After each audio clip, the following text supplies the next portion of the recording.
Class 10th minions, कैसे हो सब लोग। आज हमारी एक्चुअल में लास्ट क्लास होने वाली है आर्टिफिशियल इंटेलिजेंस की, और ये हम एक बार पढ़ लेंगे। हमारा पूरा ये अब एग्ज़ाम आने वाला है नेक्स्ट टाइम, तो ऐसा तो नहीं है कि हम शुरू से ज़ीरो से सब कुछ स्टार्ट कर रहे हैं, लेकिन हाँ, किसी ने अगर कुछ नहीं भी पढ़ा है अभी तक, वो एक बार भी इस सेशन को देखेगा तो काफ़ी अच्छे से एग्ज़ाम चला जाएगा। और बस तुम लोग ये ध्यान रखना, अगले टाइम से IT AI जो भी तुम्हारा सब्जेक्ट है तुम शुरू से पढ़ो। जिसने पढ़ा है उसके लिए तो काफ़ी ईजी है, पर जो एंड में पढ़ रहा है उनको लग रहा है बहुत मुश्किल है सारी चीज़ें। तो अब इसकी बात करते हैं। कल हमारा पेपर है, सबका पेपर बहुत अच्छा जाएगा, आगे आने वाले एग्ज़ाम्स बहुत अच्छे जाएंगे और बहुत अच्छा तुम लोग स्कोर करोगे, तो मुझे पता है। अभी हम ये सारे चैप्टर्स पढ़ेंगे, इसमें से 2 चैप्टर्स ऐसे हैं, अगर तुम चेक करो तो ऑफिशियल वेबसाइट में थ्योरी में उसके कोई भी मार्क्स नहीं है। एक तो हमारा स्टैटिस्टिकल डेटा और एक हमारा पाइथन, लेकिन हाँ, वो भी मैं तुम्हें वर्बली थोड़ा पढ़ाऊँगी, पर वो एंड में हम पढ़ेंगे। अभी जो मेन हमारा प्रैक्टिकल्स आई होप सबके हो गए होंगे, और मैंने प्रैक्टिकल शीट में तुम्हें वो दोनों चैप्टर्स दिए थे, जिनके प्रैक्टिकल्स कुछ बच्चों के शायद आगे होते हैं, वो उसको देख सकते हैं, और जिन्होंने देखा है उन्हें तो पता है अच्छे से हुआ ही होगा। और मैं तब भी तुम्हें रिकमेंड करूँगी, एक बार उस प्रैक्टिकल शीट से तुम वो सारे जो भी चैप्टर्स मैंने दे रखे हैं उनको बस गो थ्रू कर लो। उसमें से ज़्यादा क्वेश्चन नहीं आते होते टेक्निकल, क्योंकि वो प्रैक्टिकल्स में ऑलरेडी देखा जा चुका है।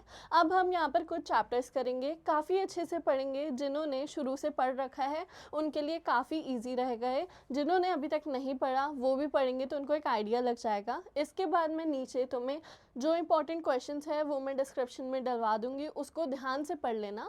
और एक बार स्कूल्स में जब तुम जाओगे, जहाँ पर भी तुम्हारा सेंटर है, उसको पढ़ के जाना। काफ़ी क्वेश्चंस तुम देखोगे तो उसी कॉन्सेप्ट के अराउंड होंगे और तुम उसका आंसर दे पाओगे। क्योंकि देखो, जो भी हम पढ़ेंगे कॉन्सेप्ट सबका एक ही होता है, क्वेश्चन थोड़ा घूम के आ सकता है, सीधा आ सकता है, पर तुम एक बार इतने सारे इंपॉर्टेंट क्वेश्चन करोगे तुम्हें हर क्वेश्चन का आइडिया लग जाएगा। क्योंकि मोस्टली सब में अभी थ्योरी ही आएगी काफ़ी बेसिक फॉर्म में, तो उसके लिए कुछ भी इतना टफ नहीं होगा। बस उसको अच्छे से पढ़ लेना, ये सेशन देख लो, सब कुछ बहुत अच्छा जाएगा। और अभी से ही ऑल द बेस्ट। तो हमारा फर्स्ट चैप्टर है revisiting AI project cycle and ethical framework for AI। तो हमने देखा था 9th क्लास में भी हमने AI में पढ़ रखा है हमारी प्रोजेक्ट साइकिल क्या होती है, हमारी AI क्या होती है। सबसे पहले इससे शुरू करते हैं। तो AI की फुल फॉर्म आई होप अब तो तुम्हें पता हो, आर्टिफिशियल इंटेलिजेंस होती है। इंटेलिजेंस का मतलब है जो हम ह्यूमंस के पास होती है। हम चीज़ें सोच पाते हैं, हमारे अंदर इमोशंस होते हैं, हम डिफरेंट सिचुएशंस में अलग तरीके से बिहेव करते हैं, हम चीज़ों को लर्न करते हैं, हम क्यूरियस होते हैं, वो हमारी इंटेलिजेंस होती है। लेकिन जो मशीन्स हैं, फॉर एग्जांपल हमारे कंप्यूटर है, तो वो एक मशीन है, उसको हम अगर 5 सेट ऑफ इंस्ट्रक्शन देंगे तो वो उतना ही काम करेगा, उससे ज़्यादा काम नहीं कर सकता। क्यों? क्योंकि उसमें खुद की इंटेलिजेंस नहीं है। तो एक मशीन में हम इंटेलिजेंस इसलिए लेकर आए क्योंकि वो सिर्फ तब तक ही काम परफॉर्म करती थी जब तक उसको कोई भी इंस्ट्रक्शन दिया जाता था। तो जब हमने मशीन्स में इंटेलिजेंस डाली, उसका नाम हो गया आर्टिफिशियल इंटेलिजेंस, जो कि ह्यूमन मेड इंटेलिजेंस थी और मशीन को दी गई। अभी भी काफ़ी एडवांस तो हो चुकी है AI, लेकिन AI इमोशंस में लैक करती है, और अभी भी ह्यूमन इंटेलिजेंस से वो काफ़ी पीछे है। तो AI का मतलब तुम समझे, आर्टिफिशियल इंटेलिजेंस जो कि ह्यूमंस ने बनाई है। और क्यों इसकी नीड थी? क्योंकि जो मशीन्स हैं उनमें इंटेलिजेंस नहीं थी, वो सिर्फ सेट ऑफ इंस्ट्रक्शन वाला काम ही पूरा कर पाते थे, तो उसकी वजह से हमें AI की नीड पड़ी। अब हम बात करते हैं प्रोजेक्ट साइकिल में। तो हमें पता है, जैसे फॉर एग्जांपल हमारी एक वाटर साइकिल होती है, आई होप तुमने EVS या अपने SST में पढ़ा होगा। तो उसमें क्या होता है, जब हमारा पानी फॉर्म होता है तो उसकी एक पूरी साइकिल चलती है। वो क्लाउड फॉर्म में, किसी भी फॉर्म में ऊपर होता है, फिर वो प्रेसिपिटेट होके आता है किसी भी कंडीशन में, उसके बाद वो अलग अलग फॉर्म्स में जाता है और वो साइकिल लूप में रिपीट होती रहती है। उसी तरीके से हम AI में प्रोजेक्ट की बात करें तो हमारे पास सबसे पहले होता है एक 4W कैनवस। आई होप ये तुम सबको पता हो, जिनको नहीं पता है वो अभी हम पढ़ेंगे। तो मैं तुम्हें एक ओवरव्यू सारे चैप्टर्स का देते जा रही हूँ ताकि तुम्हारा क्विक रिवीजन होता रहे। तो एक 4W कैनवस क्या होता है? कुछ ऐसे सेट ऑफ क्वेश्चंस होते हैं जिनसे हमें पता चलता है क्या प्रॉब्लम है, किसको प्रॉब्लम अफेक्ट कर रही है, कौन सी जगह पर प्रॉब्लम कंडीशन हमारी आ रही है। तो एक हमारी प्रॉब्लम बनती है, फिर हम उस कैनवस से क्या बनाते हैं, एक प्रॉब्लम स्टेटमेंट बनाते हैं। फिर जब हम एक प्रॉब्लम के बारे में हमें पता चलता है, हम उसके लिए एक प्रोजेक्ट बनाते हैं एआई के हेल्प से और फिर हम उसी चीज़ का सॉल्यूशन निकालते हैं। तो यहाँ पर हम प्रोजेक्ट साइकिल की बात करेंगे। वो हमारी बेसिक ऐसे हर प्रोजेक्ट में एक साइकिल लूप पे चलती है जिसके बिना हमारा एआई मॉडल नहीं बनता। तो यहाँ पर हमारे कुछ स्टेजेस हैं एआई प्रोजेक्ट साइकिल के। तुम्हारा अगर 2 मार्क्स में क्वेश्चन आए तुम तब लिख सकते हो क्या कि हमारे एआई प्रोजेक्ट साइकिल क्या है, एक सेट ऑफ स्टेप्स है जिससे हम किसी भी प्रॉब्लम का सॉल्यूशन ढूंढते हैं और हम ये सब लिख देंगे, साथ में हम सेम एग्जाम्पल लिख के आ सकते हैं। अगर ये थोड़े बड़े फॉर्मेट में आया तो तुम 4W कैनवस लिख सकते हो। साथ ही साथ तुम क्या करोगे, तुम इसके और एग्जाम्पल दे सकते हो, कोई एक प्रॉब्लम तुम ढूंढ सकते हो और फिर उसकी हेल्प से तुम्हारा आंसर बड़ा हो जाएगा। तो यहाँ पर सबसे पहले आता है प्रॉब्लम स्कोपिंग। अगर हमें प्रॉब्लम ही नहीं पता तो हम सॉल्यूशन किस चीज़ का निकालेंगे। हमें हमेशा एक प्रॉब्लम पता होनी चाहिए ताकि हम उसका आंसर दें। अब तुम्हारे पास क्वेश्चन पेपर आ गया लेकिन वो ब्लैंक है तो तुम आंसर किस चीज़ का दोगे। तो इसीलिए सबसे पहले हमारी प्रॉब्लम क्या होनी चाहिए, डिफाइन होनी चाहिए। हमें आइडिया हो कि हम किस चीज़ का सॉल्यूशन निकाल रहे हैं और फिर हम क्या करते हैं, उसको पूरा डिटरमाइन करके उसके लिए एक सॉल्यूशन के पास लग जाते हैं। अब हमारा सेकंड स्टेप क्या है, डेटा एक्विजिशन। एक्विजिशन क्या होता है, तुमने सुना होगा जैसे सृष्टि में कुछ ऐसे राजा थे जो कि अलग अलग जगह गए, उन्होंने उस जगह का एक्विजिशन कर लिया, मतलब उस जगह को अपने अंडर ले लिया। तो जब हम एआई में एक प्रोजेक्ट को सॉल्व करते हैं, एक प्रोजेक्ट बनाते हैं, तो उसके लिए हमें बहुत वास्ट अमाउंट में डेटा चाहिए होता है। तो एक्विजिशन का मतलब यही है कि हम डिफरेंट सोर्सेज से डेटा को इकट्ठा करते हैं। आई होप डेटा तुम्हें पता हो, वो ऐसे रॉ फैक्ट्स होते हैं जिनको हम साथ में लाते हैं और फिर उनको इन्फॉर्मेशन बनाते हैं। 9th में हमने एक पिरामिड भी पढ़ा था, DIKW, इसके बारे में हमने 9th में पढ़ भी रखा है। तो डेटा एक्विजिशन में हम क्या करते हैं, गैदर करते हैं जो भी डेटा हमारे लिए क्या है, काफ़ी ज़्यादा सफिशिएंट है या फिर हमारी प्रॉब्लम से मैच करता है। तो यहाँ पर gather accurate and reliable data, हमारा डेटा सही भी होना चाहिए क्योंकि अगर हम किसी अनरिलायबल या फिर अनट्रस्टवर्दी ऐसी किसी भी वेबसाइट से डेटा लाए तो हमारे लिए काफ़ी मुश्किल हो सकता है। फिर हम जाते हैं डेटा एक्सप्लोरेशन में। एक्सप्लोर करना मतलब क्या होता है कि हम चीज़ों को एक्सप्लोर कर रहे हैं, हम चीज़ें समझ रहे हैं। तो यहाँ हमने इतने अमाउंट में डेटा को गैदर करा है, अब हमें ये भी तो देखना है कि जो हमारा प्रोजेक्ट है फाइनल, उसमें क्या वो डेटा काम आ भी रहा है या नहीं। फॉर एग्जाम्पल हमारा प्रोजेक्ट है कि हमें एनिमल्स के फेसेस को रिकॉग्नाइज करना है, लेकिन हमारे डेटा में यहाँ पर म्यूज़िक आ रखा है या फिर किसी कार की फ़ोटो आ रखी है विद इन हमारे जो भी एनिमल्स का ग्रुप है। तो कुछ डेटा जब हम गैदर करते हैं तो उसमें ऐसी इन्फॉर्मेशन आती है जो हमारे लिए उतनी यूज़फुल नहीं होती है, तो हम उसको एक्सप्लोर करते हैं, फिर हम ऑर्गेनाइज करते हैं क्या डेटा हमारे लिए यूज़फुल है, कौन सा डेटा हमें नहीं चाहिए। उसके बाद हम डेटा को समझते हैं और फिर अपना जो भी बेस्ट होता है उसको अपने पास रख लेते हैं और हमारे प्रोजेक्ट के लिए हम आगे बढ़ते हैं। फिर आता है हमारा नेक्स्ट स्टेप, मॉडलिंग। इसमें हम एक मॉडल को बनाते हैं जो कि क्या करता है, वो पैटर्न्स रिकॉग्नाइज करता है और आगे की चीज़ें प्रेडिक्ट करता है कैसे वो सॉल्यूशन देगा।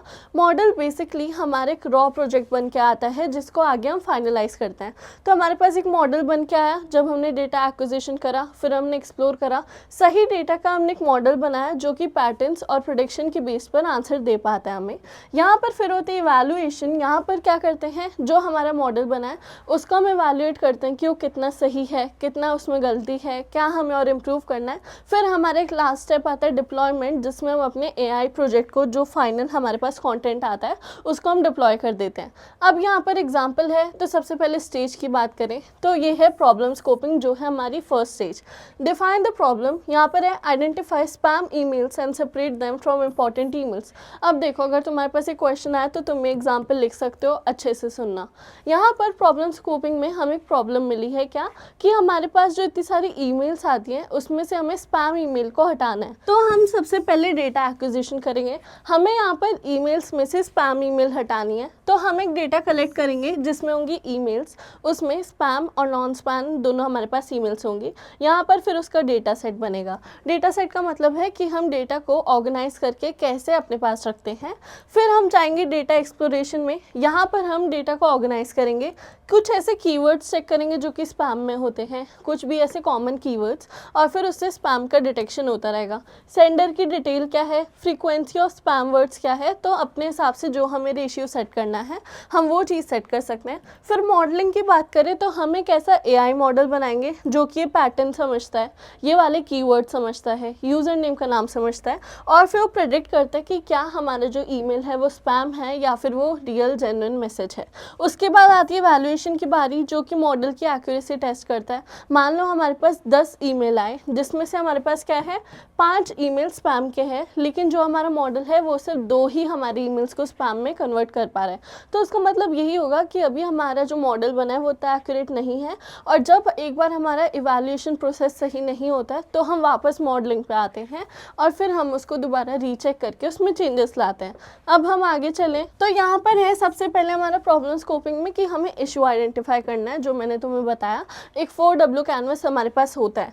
यहाँ पर है हु, व्हाट, वेयर, व्हाई। तो मतलब जो प्रॉब्लम है उसके स्टेक होल्डर्स कौन है।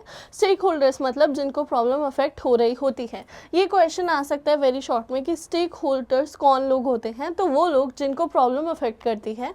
व्हाट मतलब क्या प्रॉब्लम है, क्यों हो रही है, तो यहाँ नेचर क्या है प्रॉब्लम का और एविडेंस क्या है। मान लो जैसे अभी हमने बोला कि एक जगह है जहाँ पर लोगों को पानी की दिक्कत हो रही है, तो वहाँ पर एक पूरा ग्रुप है जिन्हें दिक्कत हो रही है और वो एक सोसाइटी में। फिर उसके बाद वेयर, तो उसका कॉन्टेक्स्ट क्या है, लोकेशन क्या है, साथ ही साथ वाई कि हमें उसे क्यों सॉल्व करना चाहिए, क्या उसे सॉल्व करने के लिए हमारे पास कुछ बेनिफिट आएगा। अब आगे चलते हैं, प्रॉब्लम स्कोपिंग का भी एक एग्जाम्पल है। तो एक स्कूल नोटिस करता है कि जो टीचर्स हैं वो मैन्युअली अटेंडेंस लेने में बहुत ज़्यादा टाइम वेस्ट कर रहे हैं, बहुत ज़्यादा टाइम स्पेंड कर रहे हैं, and sometimes mistake occur while recording it. और कभी कभी जब हम मैन्युअली उस चीज़ को चेक करते हैं तो उसमें मिस्टेक भी हो जाती है। तो स्कूल को AI का यूज़ करना है ताकि वो अपनी अटेंडेंस वाली प्रॉब्लम को सॉल्व कर पाए। तो यहाँ पर अब हम 4W कैनवस से देखेंगे किसको प्रॉब्लम हो रही है, कहाँ हो रही है, किसको दिक्कत है, कैसे इफेक्ट है। सबसे पहले आएगा हमारा हु, मतलब कि दिक्कत किसे है। तो टीचर्स और स्टूडेंट्स दोनों का टाइम वेस्ट हो रहा है, तो इन दोनों को दिक्कत है। ये क्या है, स्टेक होल्डर्स। अब बात करें व्हाट की, तो मैनुअल अटेंडेंस। हमने अभी देखा कि मैनुअली अटेंडेंस लेने में दिक्कत आ रही है, टाइम वेस्ट हो रहा है, साथ ही साथ हमारा डेटा कभी कभी गलत भी चले जाता है। अब यहाँ पर वेयर की बात करें तो स्कूल के क्लासरूम में दिक्कत आ रही है। वाई की बात करें तो हमें टाइम सेव करना है, इसीलिए हमें KI मॉडल बनाना है जिससे एक्यूरेसी भी रहे और टाइम भी काफ़ी इजीली हमारा बच जाए। अब हम डेटा एक्विजिशन की बात करें तो कलेक्ट फ्रॉम रिलायबल सोर्सेज। हमने अभी देखा डेटा हम एक्विजिशन करते हैं कहाँ, अच्छे सोर्सेज से, जहाँ पर हमें कौन सा कॉन्टेक्स्ट के साथ वाला डेटा मिले। यहाँ पर जैसे कि गवर्नमेंट की वेबसाइट्स हो गई जहाँ से हमें डेटा मिलता है, API हो गई, वेब स्क्रैपिंग हो गई। इसमें हम क्या करते हैं, डिफरेंट वेबसाइट्स पे जाते हैं, वहाँ से हम डेटा को स्क्रैप करते हैं और जो भी हमारे लिए काफ़ी ज़्यादा कॉमन होता है उसको हम इकट्ठा कर लेते हैं। अब ट्रेनिंग डेटा की बात करें तो हमारे पास 2 टाइप के डेटा होते हैं, ट्रेनिंग डेटा, टेस्टिंग डेटा। तो यहाँ पर जब मॉडल लर्निंग वाले स्टेज पे होता है, मतलब जब वो सीख ही रहा होता है प्रेडिक्ट करना, पैटर्न समझना, तो हम उसे ट्रेनिंग डेटा देते हैं जिससे सीख के वो हमें एग्जाम्पल देता है और हम उसको टेस्ट दे पाते हैं। अब हम टेस्टिंग डेटा की बात करें तो ये तब यूज़ होता है जब हमारा मॉडल बन के तैयार हो जाता है और अब हम उसका फाइनल टेस्ट ले सकते हैं कि ये अपने ट्रेनिंग डेटा में तो चलो इसने सीख के सही आंसर सीख लिया, लेकिन जब हम उसे कोई न्यू प्रॉब्लम दे रहे हैं क्या वो उसका आंसर दे पा रहा है।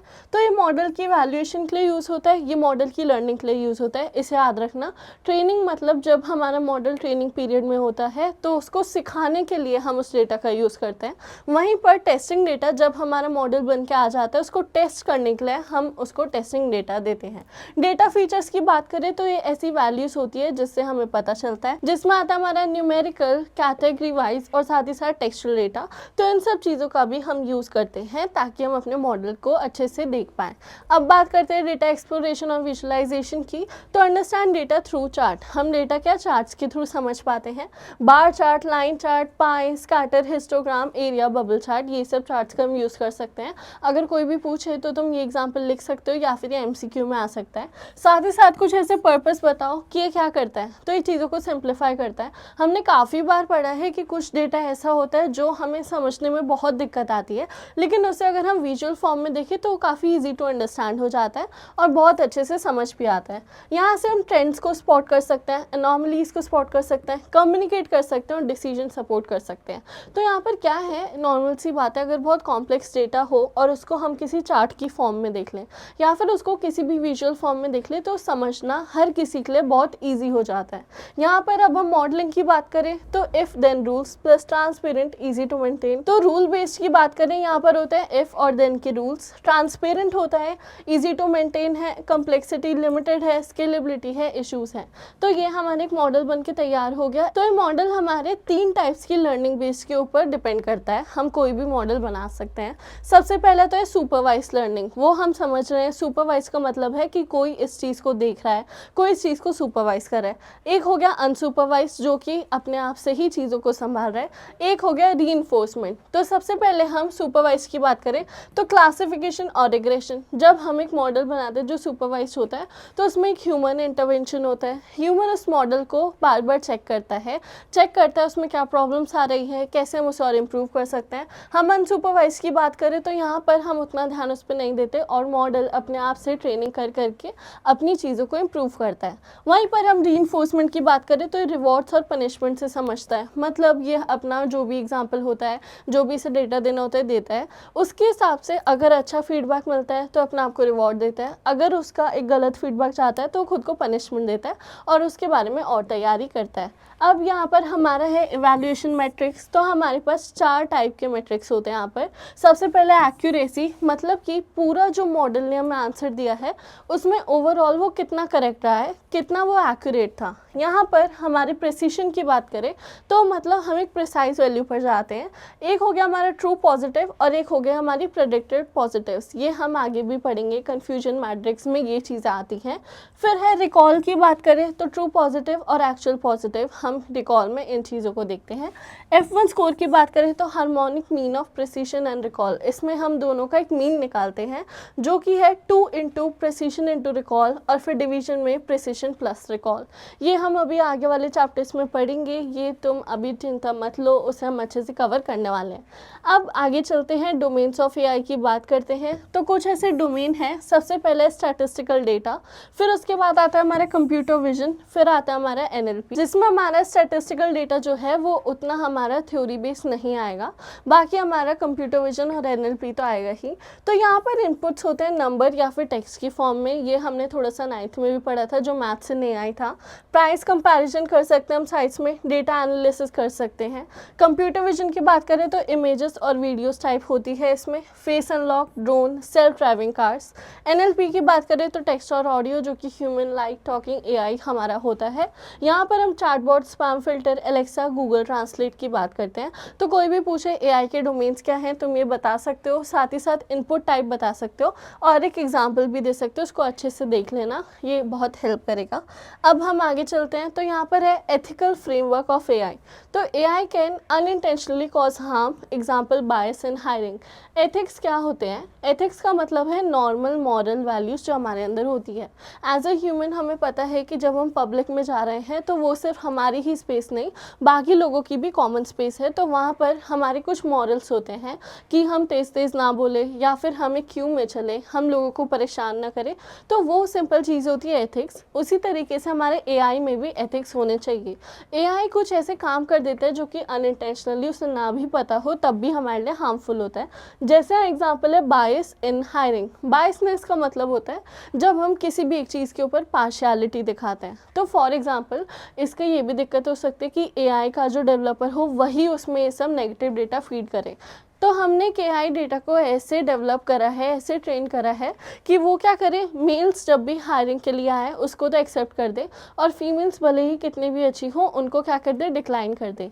तो ये हमारे लिए काफ़ी दिक्कत है। क्यों? क्योंकि उसके पास ऐसा डेटा आया ही है शुरू से कि फीमेल्स आएंगी तो हमें उसे हायर नहीं करना है, जिससे डिस्क्रिमिनेशन होगा। तो यहाँ पर तभी हमारे जो एआई है उसमें एथिक्स होने काफ़ी इंपॉर्टेंट है। Ethical framework help to avoid unfair और अनसेफ आउटकम्स। जो हमारा एथिकल फ्रेमवर्क है वो किस लिए हेल्प करता है, ताकि हम कोई भी अनफेयर या फिर ऐसे गलत आउटकम्स ना निकालें जिससे दिक्कत हो सकती है। यहाँ पर एथिकल फ्रेमवर्क्स में सबसे पहले सेक्टर बेस्ड एथिक्स और दूसरा है वैल्यू बेस्ड एथिक्स। तो यहाँ पर आ जाता है कि हमें ऑटोनॉमी की रिस्पेक्ट हो, हम मैक्सिमम बेनिफिट इंश्योर करें, किसी को हार्म ना पहुँचाए और हर किसी को जस्टिस दे, किसी के लिए भी हम इनजस्टिस ना करें। वैल्यू बेस्ड एथिक्स की बात करें तो कुछ होता है राइट बेस्ड, मतलब कि हमें ह्यूमन डिग्निटी की हमेशा रिस्पेक्ट करनी चाहिए, ह्यूमन लाइफ की हमेशा रिस्पेक्ट करनी चाहिए। यूटिलिटी बेस्ड की बात करें कि हमारे बेनिफिट्स मैक्सिमम हो लेकिन हमारा हार्म कम हो, हम किसी को भी अपने मॉडल के लिए हार्म ना पहुंचाए।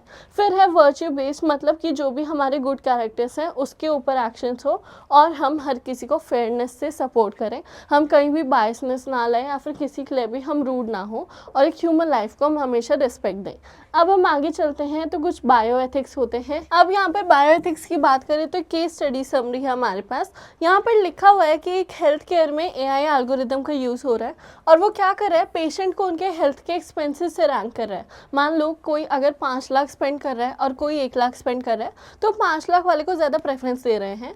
और वहाँ पर वो एक्चुअल जो हमारी इलनेस है, कौन कितना बीमार है, उसको नहीं कंसिडर कर रहे हैं, वो पैसों को कंसिडर कर रहे हैं। इससे हमारे पास एक अनफेयर रिजल्ट आ रहा है। तो हम यहाँ पर क्या एथिकल करेक्शन बना सकते हैं, कैसे हम इस डेटा को अच्छा बनाएं, एआई को अच्छा बनाएं। तो सबसे पहले ऑटोनॉमी की बात करें तो हमें सबसे पहले एक्सप्लेन करना है कि एआई अपने डिसीजन कैसे बनाए। अगर हम हेल्थ केयर में हैं तो ऑब्वियस है पेशेंट की लाइफ सबसे ज़्यादा मैटर करती है। तो हमें एआई मॉडल को समझाना चाहिए कि हम पैसों के बजाय सबसे पहले ये देखें किसकी जो इलनेस है, बीमारी है, वो ज़्यादा हमारी सीरियस है और हमें उसको पहले कंसिडर करना चाहिए। सेकेंड है डू नो हार्म, मतलब कि हमें बायस प्रोडक्शन नहीं यूज़ करने चाहिए जहाँ पर हमारा फ्लॉड डेटा हो। जैसे यहाँ पर हम बायस प्रोडक्शन कहाँ करेंगे, जहाँ पर भी हमारे पेशेंट ज़्यादा पैसे दे रहा होगा हम उसको पहले ट्रीट करेंगे। फिर है मैक्सिमम बेनिफिट नो हार्म, तो यहाँ पर क्या है, यूज़ इंक्लूसिव डेटा सेट्स। यहाँ पर हम एक अच्छे इंक्लूसिव डेटा सेट का यूज़ करेंगे जिससे हमारे पेशेंट्स को भी क्या हो, थोड़ी रिलीफ मिले। जस्टिस की बात करें तो फेयर ट्रीटमेंट मिलना चाहिए सारे रीजन्स में। ये नहीं कि हम एक जगह सिर्फ अमीर लोगों का ही ट्रीटमेंट कर रहे हैं और गरीब लोगों को हम अच्छे से ट्रीट नहीं कर रहे हैं। अब हम आगे चलें तो यहाँ पर कुछ फोकस में इंपॉर्टेंट टॉपिक्स मैंने दिए हुए हैं। यहाँ पर ये ऐसे टॉपिक्स हैं जिनको तुम अगर कुछ नहीं पढ़ा है तो इनको कवर करके जल्दी से तुम अच्छे मार्क्स ला सकते हो। सबसे पहले हम बात करें प्रोजेक्ट साइकिल क्या होती है, तो हमने पढ़ा प्रॉब्लम स्कोपिंग करते हैं हम सबसे पहले, फिर हम डेटा इकट्ठा करते हैं, उसको ऑर्गेनाइज करते हैं, फिर हम डेटा को ट्रेनिंग देकर उसको एक मॉडल बनाते हैं। तो हम सिंपली बोल सकते हैं कि हम एक प्रॉब्लम लाते हैं, उसको हम कंसिडर करके ट्रेन करते हैं, फिर हम उसको ऑर्गेनाइज करके चेक करते हैं और फिर हम लास्ट में अपने मॉडल को टेस्ट करते हैं। ये है हमारी प्रोजेक्ट साइकिल। आई होप ये समझ में आया हो। फिर यहाँ पर बात करें प्रॉब्लम स्टेटमेंट टेम्पलेट, तो हमारे क्या होता है 4 W's होते हैं। जब हम इन 4 W के आंसर देख लेते हैं उसके बाद हम एक स्टेटमेंट बना पाते हैं जिससे हमें प्रॉब्लम का आइडिया पता चलता है। 4 W प्रॉब्लम की बात करें, हु, व्हाट, वेयर, व्हाई, मतलब कि कौन स्टेक होल्डर्स हैं। याद रखना स्टेक होल्डर्स मतलब जिनको प्रॉब्लम इफेक्ट कर रही हो। क्वेश्चन आ सकता है कि कौन प्रॉब्लम में स्टेक होल्डर्स होते हैं, या MCQ में आ सकता है। फिर आता है हमारा goal versus objective in AI project cycle. तो गोल का मतलब है हमारी जो मेन प्रॉब्लम के ऊपर हम एक पूरा मॉडल बनाते हैं, तो वो हमारी बिग प्रॉब्लम हो गई जिसके टुवर्ड्स हम काम करते हैं, सॉल्व करते हैं। ऑब्जेक्टिव का मतलब जो हमारे स्मॉल ऐसे टर्म्स आते हैं जिनके लिए हम अपने मॉडल को प्रिपेयर करते हैं। आगे स्टेक होल्डर्स आइडेंटिफिकेशन मैंने बताया इंपॉर्टेंट है, आ सकता है। एआई एथिक्स की बात करें तो बायस, फेयरनेस, ट्रांसपेरेंसी। बायसनेस क्या होती है, एथिक्स क्या होते हैं। एथिक्स का मतलब है मॉरल वैल्यूज जिसके थ्रू तुम एक अच्छे इंसान बनते हो। तो वही मॉरल चीज़ें हमें एआई पर भी लानी चाहिए। क्यों, याद रखना एआई को हमेशा ह्यूमंस की रिस्पेक्ट करनी चाहिए। उसके पास इमोशंस नहीं है तो वो हार्श डिसीजन ले सकता है, वो बायसनेस कर सकता है, तो वो चीज़ एथिकल नहीं है।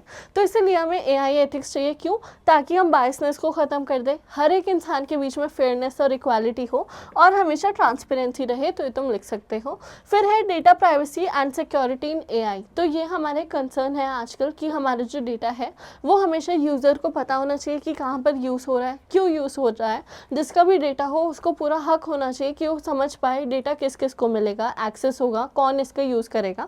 तो हमेशा एक डेटा प्राइवेसी हमें बना के रखनी चाहिए और एआई को आगे और ज़्यादा अच्छे स्टेप्स उठाने चाहिए ताकि एक इंडिविजुअल की सिक्योरिटी बनी रहे। अब है ethical issue in AI system. कुछ ऐसे रियल लाइफ एग्जांपल आ सकते हैं। तो एथिकल इशू हम क्या बोल सकते हैं, एक तो यही है बायसनेस का बेस्ट एग्जाम्पल है तुम दो तो, कि हायरिंग में बहुत ज़्यादा डिस्क्रिमिनेशन होता है। किस वजह से हो सकता है, क्योंकि ट्रेनिंग डेटा में या तो हमारा डेटा गलत हो या जिस डेवलपर ने एआई को बनाया है उसकी सोच वैसी हो। तो ये सब चीज़ें आ सकती हैं। फिर है responsible AI and explainable AI concepts. जो भी हमारी बायसनेस है, एआई को हमेशा रिस्पॉन्सिबिलिटी लेनी चाहिए, जो भी गलती हो उसको सुधारे और समझे कि कैसे वो अपनी बायसनेस को हटा सकता है। अब कुछ क्वेश्चंस पे चलते हैं। तो यहाँ पर कुछ पीवाईक्यू है। सबसे पहला क्वेश्चन है प्रॉब्लम स्कोपिंग होता क्या है। तो प्रॉब्लम स्कोपिंग का मतलब है जब हम प्रॉब्लम समझते हैं और फिर उसके लिए हम आगे वर्क करना शुरू करते हैं। तो problem scoping means clearly defining the problem. हम प्रॉब्लम को समझ रहे हैं, गोल समझ रहे हैं, कैसे हम उस पर वर्क करेंगे और रिक्वायरमेंट्स क्या क्या चाहिए। जैसे अभी हम डेटा एक्विजिशन करते हैं तो हम उसी डेटा को तो लेंगे जिसकी हमें रिक्वायरमेंट होगी। तो प्रॉब्लम स्कोपिंग में ये सब चीज़ें हमारा पहला स्टेप है जिससे हम एआई प्रोजेक्ट साइकिल को शुरू करते हैं। अब दूसरा क्वेश्चन है name name any one stage of AI project cycle. कोई भी तुम नाम लिख सकते हो, डेटा एक्विजिशन, मॉडलिंग, एवेल्युएशन, और तुम, मैं तो कह रही हूँ, जो भी एक स्टेप दोगे उसको अच्छे से डिफाइन करना जैसे मैंने बोला, और कोई भी एक सिंपल से एग्जांपल दे सकते हो तो काफ़ी अच्छे मार्क्स आ जाएंगे। वैसे शॉर्ट क्वेश्चन ही है तो इसका छोटा सा ही आंसर तुम लोग लिखोगे। अब आगे चलते हैं, तो यहाँ पर क्या है, right to AI ethic concern. तो मैंने तुम्हें अभी बोला AI से हमें क्या कंसर्न है। पहली बात बायसनेस हो सकती है, हमारे जो भी यूज़र है उसका डेटा सिक्योर नहीं है, डेटा सिक्योरिटी तुम लिख सकते हो, या फिर प्राइवेसी इश्यूज़, तो वो सब चीज़ें इंटरलिंक हो जाएगी। बस तुम्हें ध्यान लगा के देखना है क्वेश्चन क्या पूछ रहा है। फिर है एक्सप्लेन 4W प्रॉब्लम। तो यहाँ पर क्या है, हु, व्हाट, वेयर, व्हाई। यहाँ पर तुम क्या कर सकते हो, स्टेक होल्डर लिखो, problem, context, location, reason, importance, और जो मैंने अभी एक एग्जाम्पल कराया तुम उसको अगर लिखाओगे तो काफ़ी अच्छी हेल्प मिलेगी। जितने ज़्यादा तुम एग्जाम्पल लिखोगे उतने ही ज़्यादा समझ आएगा कि तुम्हें कॉन्सेप्ट का मतलब पता है। अब हमारे कुछ और क्वेश्चन हैं कि हमें AI प्रोजेक्ट साइकिल के क्या करने हैं, एक स्टेज को पूरा एक्सप्लेन करना है। तो हमने अभी देखा AI प्रोजेक्ट साइकिल में हमारे कुछ सेट ऑफ स्टेप्स होते हैं जिसके थ्रू हम एक मॉडल बना पाते हैं और हम प्रॉब्लम को हेल्प करवाते हैं। तो जो ये वाला क्वेश्चन है, काफ़ी ज़्यादा गारंटी है कि ये क्वेश्चन आएगा ही आएगा, क्योंकि काफ़ी इंपॉर्टेंट भी है और लॉन्ग क्वेश्चन में हम ये पूछ भी सकते हैं। AI के सिलेबस में ये काफ़ी इंपॉर्टेंट है। एक ये क्वेश्चन इस चैप्टर में से इवैल्यूएशन वाला क्वेश्चन आ सकता है, या फिर डेटा एक्विजिशन वाला क्वेश्चन आ सकता है, तो ध्यान से उनको पढ़ के जाना। वो तुमने एक बार सॉल्व कर दिए तो काफ़ी अच्छे मार्क्स आ जाएंगे। तो explain stage of AI project cycle में सबसे पहले आता है हमारा प्रोजेक्ट प्रॉब्लम स्कोपिंग। तो इसका मतलब क्या होता है, हम उसमें सबसे पहले 4W कैनवस से एक क्या बनाते हैं, प्रॉब्लम स्टेटमेंट बनाते हैं। जब एक बार प्रॉब्लम स्टेटमेंट आती है, हम उसके सॉल्यूशन ढूंढने के लिए एक रिक्वायर्ड डेटा को इकट्ठा करते हैं। तो यहाँ पर हम सबसे पहले समझते हैं और प्रॉब्लम स्टेटमेंट को बनाते हैं। फिर हम उसके ऑब्जेक्टिव समझते हैं कि क्या उसके ऑब्जेक्टिव्स हैं, क्या चीज़ हमें क्लियर रखनी है, रिक्वायरमेंट क्या है, और कौन उसके स्टेक होल्डर्स हैं। ये क्वेश्चन भी आ सकता है कि प्रॉब्लम स्कोपिंग में स्टेक होल्डर्स कौन लोग होते हैं, या MCQ आ सकता है। फिर है decide what the AI system should achieve. एक AI सिस्टम को क्या अचीव करना है ताकि उस प्रॉब्लम का हम सॉल्यूशन निकाल पाए। अब हमारे डेटा एक्विजिशन की बात करें तो इसमें हम जो भी रेलेवेंट डेटा होता है उसको कलेक्ट करते हैं, और जो भी रिलायबल सोर्सेज होते हैं, हम जो डेटा इकट्ठा कर रहे हैं वो भी अच्छे सोर्सेज से ही होना चाहिए, वरना कल को प्रॉब्लम आ सकती है। जैसे मैंने बोला, अगर डेटा ख़राब होता है तो AI में फेयरनेस नहीं रहती, एथिक्स नहीं रहते हैं। फिर है डेटा में भी कलेक्टेड थ्रू सर्वे, सेंसर, डेटाबेस एक्सेट्रा। तो ये सारे सोर्सेज हैं जहाँ से डेटा कलेक्ट हो सकता है। इसके लिए एक शॉर्ट क्वेश्चन भी आ सकता है कि जो हमें डेटा एक्विजिशन में डेटा चाहिए होता है वो कहाँ से कलेक्ट करते हैं। या फिर अगर क्वेश्चन आए व्हाट इज़ डेटा एक्विजिशन, तो उसमें भी तुम लिख सकते हो कि हम इन सोर्सेज के थ्रू अपने डेटा को इकट्ठा कर सकते हैं, या फिर वेब स्क्रैपिंग भी हो सकता है। Correct and sufficient data is required for accurate result. जितना हमारा करेक्ट डेटा होगा, जितना हमारी बहुत ज़्यादा अच्छी इन्फॉर्मेशन होगी, उतना ही अच्छा प्रोजेक्ट बनेगा। हमने कम्युनिकेशन साइकिल में भी पढ़ा था, जो हमारे 7C होते हैं, कि अगर हम जो भी बात करें वो हमारी कंसाइज हो और करेक्ट हो, कंप्लीट हो, तो हमारी कॉन्वर्जेशन अच्छी होती है। उसी हिसाब से अगर हमारा डेटा कंप्लीट है और उसके सारे फैक्ट्स चेक्ड हैं, सही हैं, तो हमारा डेटा भी सही बनेगा। फिर है डेटा एक्सप्लोरेशन। तो उसमें जो हमने डेटा इकट्ठा करा हम उसको एक्सप्लोर करते हैं, समझते हैं, क्लीन करते हैं, ऑर्गेनाइज करते हैं। यहाँ पर हम एरर्स या फिर मिसिंग वैल्यूज़ को हटाते हैं जिससे हमारा एरर आ सकता है। फिर हम पैटर्न और रिलेशनशिप को समझते हैं। अब हमारा 4th स्टेप आ गया मॉडलिंग। तो यहाँ पर हम एक AI मॉडल को बनाते हैं और ट्रेन करते हैं। ट्रेन करने के लिए हम ट्रेनिंग डेटा का यूज़ करते हैं। यहाँ पर the model learn from data to make prediction and decision. यहाँ पर ये प्रेडिक्ट करता है, पैटर्न समझता है और फिर अपने डिसीजन बताता है। फिर हमारा लास्ट स्टेप आता है जो कि इवैल्यूएशन। तो इसमें हम टेस्ट और इवैल्यूएट करते हैं जो भी हमारा मॉडल आंसर देता है, परफॉर्मेंस देता है। Check accuracy and improve the model if required. फिर हम एक्यूरेसी को चेक करते हैं, अगर वो आंसर सही दे रहा है फिर तो हम उसको डिप्लॉय कर देते हैं, वरना हम मॉडल को और ज़्यादा अच्छे से ट्रेन करते हैं। अब हमारे पास क्वेश्चन है कि AI hiring system reject candidate unfairly, identify issue and suggest solution. तो यहाँ पर एक AI का सिस्टम है जो कि अनफेयर हमारी हायरिंग कर रहा है। तो हमने अभी देखा इसमें बायसनेस होगी, तो इसके वजह से इशू आ रहा है। और सॉल्यूशन की बात करें तो हम एक बैलेंस ट्रेनिंग डेटा को AI को फेड कराएं। AI क्या होता है, एक बेबी जैसा होता है। हम इसे जैसा डेटा फेड कराएंगे, जैसी चीज़ें सिखाएंगे, ये वैसे ही बड़ा होता रहेगा। तो इसी हिसाब से अगर हम उसको ये जो बायसनेस वाला डेटा है इसको हटाएं और बताएं कि सारे ह्यूमन्स इक्वल हैं, डिपेंड करता है किसकी स्किल्स अच्छी हैं, किसकी स्किल्स अच्छी नहीं हैं, उस हिसाब से ही हम लोगों को हायर करें, क्योंकि वही चीज़ एट द एंड मैटर करेगी। अब हम आगे चले तो हमारा आता है सेकंड चैप्टर, यहाँ पर है advance concept of modelling in AI. तो हम मॉडल का मतलब समझ गए। I hope first chapter clear होगा। तुम इतना भी फर्स्ट चैप्टर में करोगे तो तुम अच्छे से क्वेश्चन बना पाओगे, और मैंने कुछ इंपॉर्टेंट क्वेश्चन तुम्हें करा भी दिए और जो एक्सपेक्टेड क्वेश्चन है वो बता भी दिए। इसके बाद तुम्हें इंपॉर्टेंट क्वेश्चन की एक पीडीएफ भी दे दूंगी, तो इससे ज़्यादा तुम्हें कुछ भी नहीं चाहिए, काफ़ी अच्छे मार्क्स तुम्हारे आ जाएंगे। यहाँ पर एडवांस कॉन्सेप्ट ऑफ मॉडलिंग की बात करें तो हम अभी समझ गए कि मॉडल क्या होता है। मॉडल हमारे एक ऐसा एआई मॉडल बन के आता है जिसको हम ट्रेन कराते हैं, और फिर वो क्या करता है, प्रेडिक्ट करता है, पैटर्न समझता है, जिसके थ्रू हमारा मॉडल सक्सेसफुल हो पाता है। तो यहाँ पर हम उसके कॉन्सेप्ट तो यहाँ पर हमारे पास कुछ पॉइंट्स है जो कि एआई, एमएल और डीएल। इनको तुम आगे अगर बीसीए, बीटेक ये सब करोगे तो उसमें भी बहुत अच्छे से पढ़ते हो इफ़ तुम एआई लोगे। और साथ ही साथ मुझे बोलना था एथिक्स से रिलेटेड ये भी क्वेश्चन आ सकते हैं कि एथिक्स क्या होता है, उसे डिफाइन करो, या फिर क्या एआई की बायसनेस होती है। बायस का मतलब क्या होता है, पार्शियल होना। और साथ ही साथ ये हो सकता है जो हमने अभी क्वेश्चन करा कि दो ऐसे मेजर प्रॉब्लम बताओ जो एआई के एथिक्स की वजह से होती हैं या फिर बायसनेस की वजह से होती है। तो तुम बता सकते हो कि सिक्योरिटी नहीं है डेटा की और हमारे लिए काफ़ी डेंजरस हो सकता है। अब यहाँ पर वापस आते हैं। सबसे पहले एआई की बात करें तो क्या करता है, मशीन को ह्यूमन इंटेलिजेंस देता है। मैंने तुम्हें सबसे पहले ही ये समझाया कि एक मशीन में इंटेलिजेंस ना हो तो वो सिर्फ हमारे ऑर्डर के ऊपर ही काम करती है। हमने एआई इसीलिए लाया है ताकि मशीन खुद से भी काम कर पाए। अब यहाँ पर आता है मशीन लर्निंग, जो कि इसी में ही एक कॉन्सेप्ट है जिसमें हम क्या है, सबसेट ऑफ एआई है। सबसेट क्या होता है, एक हमारा जो सुपर सेट होता है उसमें से जो हमारा सबसेट निकल के आता है वो हमारे सुपर सेट का भी पार्ट होता है, लेकिन इंडिविजुअली वो अलग होता है। तो यहाँ एआई हमारे पास क्या है, एक बहुत बड़ा कॉन्सेप्ट है जहाँ पर हम इंटेलिजेंस के बारे में पढ़ते हैं जो मशीन के अंदर होती है। उसी के अंदर होता है हमारा एक मशीन लर्निंग जो एआई का ही पार्ट है। इसमें हम क्या करते हैं, मशीन्स को समझते हैं, हम लर्न करते हैं डेटा से ताकि हम डिसीजन बना पाए, और हम इसमें सिस्टम को चीज़ें सिखाते हैं। अब हम डीप लर्निंग की बात करें तो ये एमएल, इसका भी हमारा सबसेट क्या हो गया, डीप लर्निंग।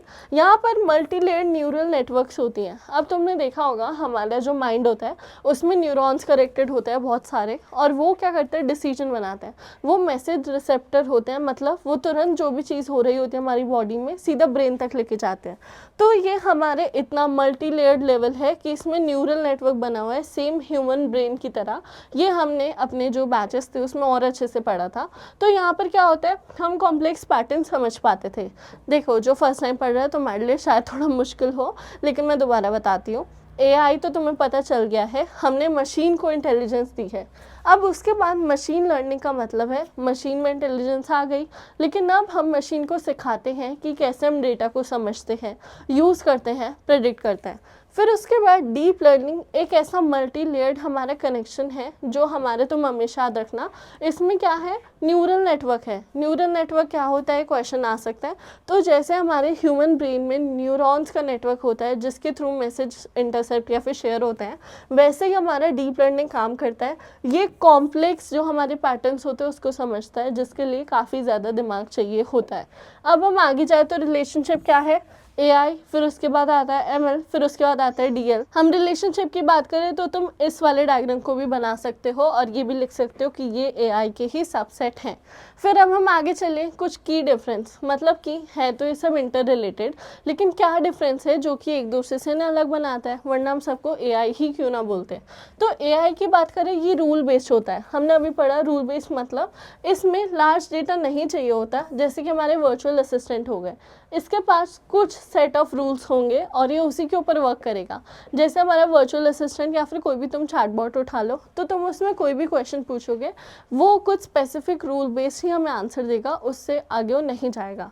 वहीं मशीन लर्निंग की बात करें तो लेबल डेटा के ऊपर पढ़ाई करता है, सीखता है, जैसे कि स्पैम फिल्टर्स हो गए, इमेज रिकॉग्नाइजेशन हो गई, जो अभी हमने एग्जाम्पल भी देखा था। अब हम डीप लर्निंग की बात करें तो हमने देखा इसमें न्यूरल नेटवर्क है, मतलब कि बहुत कॉम्प्लेक्स चीज़ें समझता है। तो उसके लिए इसका काम क्या है कि लार्ज डेटा सेट को लेता है अपने पास। यहाँ पर उतना लार्ज डेटा में नहीं चाहिए होता, यहाँ पर लेबल डेटा चाहिए होता है और यहाँ में लार्ज डेटा सेट चाहिए होता है। ये तुम याद रखना, अगर डिफरेंस पूछे तो अपना टेबल बना के तुम ये लिख सकते हो। यहाँ पर क्या है, इसको काफ़ी हार्ड टू इंटरप्रेट बोलते हैं, ब्लैक बॉक्स, तुम समझ रहे हो। एग्जाम्पल क्या हो गए, जैसे फेशियल रिकॉग्नाइजेशन हो गई, सेल्फ ड्राइविंग कार्स हो गई, तो इन सब चीज़ों में हमारी डीप लर्निंग का काम आता है। अब यहाँ पर मशीन लर्निंग की बात करें तो काम कैसे करता है, यहाँ पर डेटा का इनपुट ये लेता है, फिर एमएल मॉडल के पास जाता है, आउटपुट और प्रेडिक्शन ये निकालता है, फिर यहाँ पर इम्प्रूव करता है कैसे, पास के डेटा को बार बार यूज़ करके और फिर जो भी फीडबैक्स आते हैं उसके बाद ही खुद को इम्प्रूव करता रहता है। एग्जाम्पल की बात करें तो ऑब्जेक्ट क्लासिफिकेशन है, जैसे कि एप्पल बनाना ऑरेंज, और एनॉमली डिटेक्शन क्या है, बैंक फ्रॉड। तो इस तरीके के कुछ एग्जाम्पल हम ले सकते हैं। अब हम आगे चले, डीप लर्निंग की बात करें तो हमने अभी देखा है न्यूरल नेटवर्क के ऊपर बेस्ड है, कॉम्प्लेक्स डेटा है, समझता है, मल्टीपल इसमें हिडन लेयर्स होती हैं ताकि क्या करे, फीचर लर्निंग कर पाए। यहाँ पर है न्यूरल नेटवर्क लेयर्स, जिसके एनालॉजी क्या है, मल्टी फ्लोर बिल्डिंग। तो यहाँ पर इनपुट लेयर क्या करती है, डेटा को रिसीव करती है, हिडन लेयर पैटर्न समझती है, आउटपुट लेयर फाइनल प्रेडिक्शन हमारा देती है। तो यहाँ पर इनपुट ने क्या करा, डेटा को रिसीव करा, हिडन लेयर ने पैटर्न समझे, हमने अभी देखा मल्टी लेयर, ये क्या होती है, हिडन लेयर्स होती हैं, और ये क्या करती है, पैटर्न्स को समझती है, कॉम्प्लेक्स डेटा को, तो ये तुम याद रखना। फिर यहाँ पर है फाइनल प्रेडिक्शन, जैसे कि हमारे एग्जाम्पल हो गया कैट। यहाँ पर एप्लीकेशन की बात करें तो ऑब्जेक्ट, पेन को क्या हुआ, जो भी है, ऑब्जेक्ट रिकॉग्नाइजेशन में काम करती है, डिजिटल रिकॉग्नाइजेशन और फेशियल रिकॉग्नाइजेशन, जिसमें बहुत सारे पैटर्न्स अलाउ करते हैं हमें समझने के लिए। अब एक फेशियल रिकॉग्नाइजेशन की ही बात करें तो हमारे जो एआई मॉडल होता है वो कितने डॉट या फिर कितने तरीके से एक फेस को वो जानता होगा, कितने तरीके से बाइफरकेट करके वो डेटा समझता होगा, तो इसके लिए काफ़ी कॉम्प्लेक्स लेयर होनी ज़रूरी है। अब यहाँ पर हम सब टाइप की बात करें तो हमारा डीप लर्निंग में भी सब टाइप है, ANN, जिसे हम बोलते हैं आर्टिफिशियल न्यूरल नेटवर्क। यहाँ पर आर्टिफिशियल क्यों बोला है, जैसे हमने एआई की बात करी, इंटेलिजेंस क्या है, नेचुरल है, जो ह्यूमंस के पास होती है, वैसे ही न्यूरल नेटवर्क भी नेचुरल है, जो ह्यूमंस के पास होती है। जहाँ भी आर्टिफिशियल ऐड हो जाए मतलब वो मैन मेड एक चीज़ है, तो ये क्या करे, ह्यूमन ने अपने जो भी डीप लर्निंग है उसमें एक क्या करे, मैन मेड न्यूरल नेटवर्क को डाला है ताकि वो कॉम्प्लेक्स डेटा को समझ पाए, जैसे कि हमारे रिकॉग्नाइजेशन वाली चीज़ें हो गई। वहीं हम CNN की बात करें, कॉन्वोल्यूशनल न्यूरल नेटवर्क, तो ये हमने अभी देखा था पिछले हमारे जो क्लासेज हुई थी, ये हमारे क्या करता है, इमेज एनालिसिस करता है काफ़ी डीपर लेवल पर, काफ़ी अच्छे एक्सटेंट पर, ये सारी चीज़ें समझता है कि उस इमेज की पॉइंट्स क्या हैं, क्या उसकी ग्रे स्केल है, कैसे हम इमेज को डिटरमाइन कर पा रहे हैं। अब हम मॉडलिंग अप्रोच की बात करें, सबसे पहले आता है रूल बेस्ड अप्रोच, इसमें इफ़ या फिर देन वाले रूल्स होते हैं। यहाँ पर ईजी होते हैं लेकिन उतने अडेप्टेबल इन्हें नहीं कहा जाता। एग्जाम्पल है कीवर्ड बेस्ड चैटबॉट, जो हमारे कीवर्ड बेस्ड चैटबॉट होते हैं वो हमारे काफ़ी लिमिटेड तरीके से ही हमें रिप्लाई कर पाते हैं। तो इस तरीके से तुम कोई भी एग्जाम्पल यूज़ कर सकते हो। रूल बेस्ड अप्रोच में हमेशा इफ़ देन वाले फिक्स रूल्स होंगे कि अगर ये कंडीशन हुई तो ये आंसर होगा, नहीं हुई तो ये आंसर होगा, और वही चीज़ रिपीटेटिव वे में चलती रहती है। तुमने कुछ AI बॉट्स देखे होंगे जिनसे तुम बात करो तो अगर तुम्हारी जो प्रॉब्लम है उससे रिलेटेड वो 3 सॉल्यूशन देता है तो वो 3 सॉल्यूशन ही देगा, तुम उससे कुछ और पूछो तो उसका आंसर नहीं दे पाएगा। वहीं हम लर्निंग बेस्ड अप्रोच की बात करें तो डेटा से पैटर्न समझता है और सीखता है। यहाँ पर तो जितना रूल है उतना ही काम करेगा, यहाँ पर जैसे नया डेटा आता रहेगा ये उससे लर्न करेगा और उसके बेस पर अपने आउटपुट को इम्प्रूव करेगा। तो अडेप्ट करता है, इम्प्रूव करता है, जैसे कि स्पैम डिटेक्शन सिस्टम। तो मान लो एक हमने कीवर्ड दिया, इसने उसको तो स्पैम में अलग कर दिया, लेकिन जो न्यू स्पैम आया ये उसको अलग नहीं कर पाया, तो हम इसे डेटा फेड करेंगे, ये सीखेगा और फिर और अच्छे से स्पैम को डिटेक्ट कर पाएगा।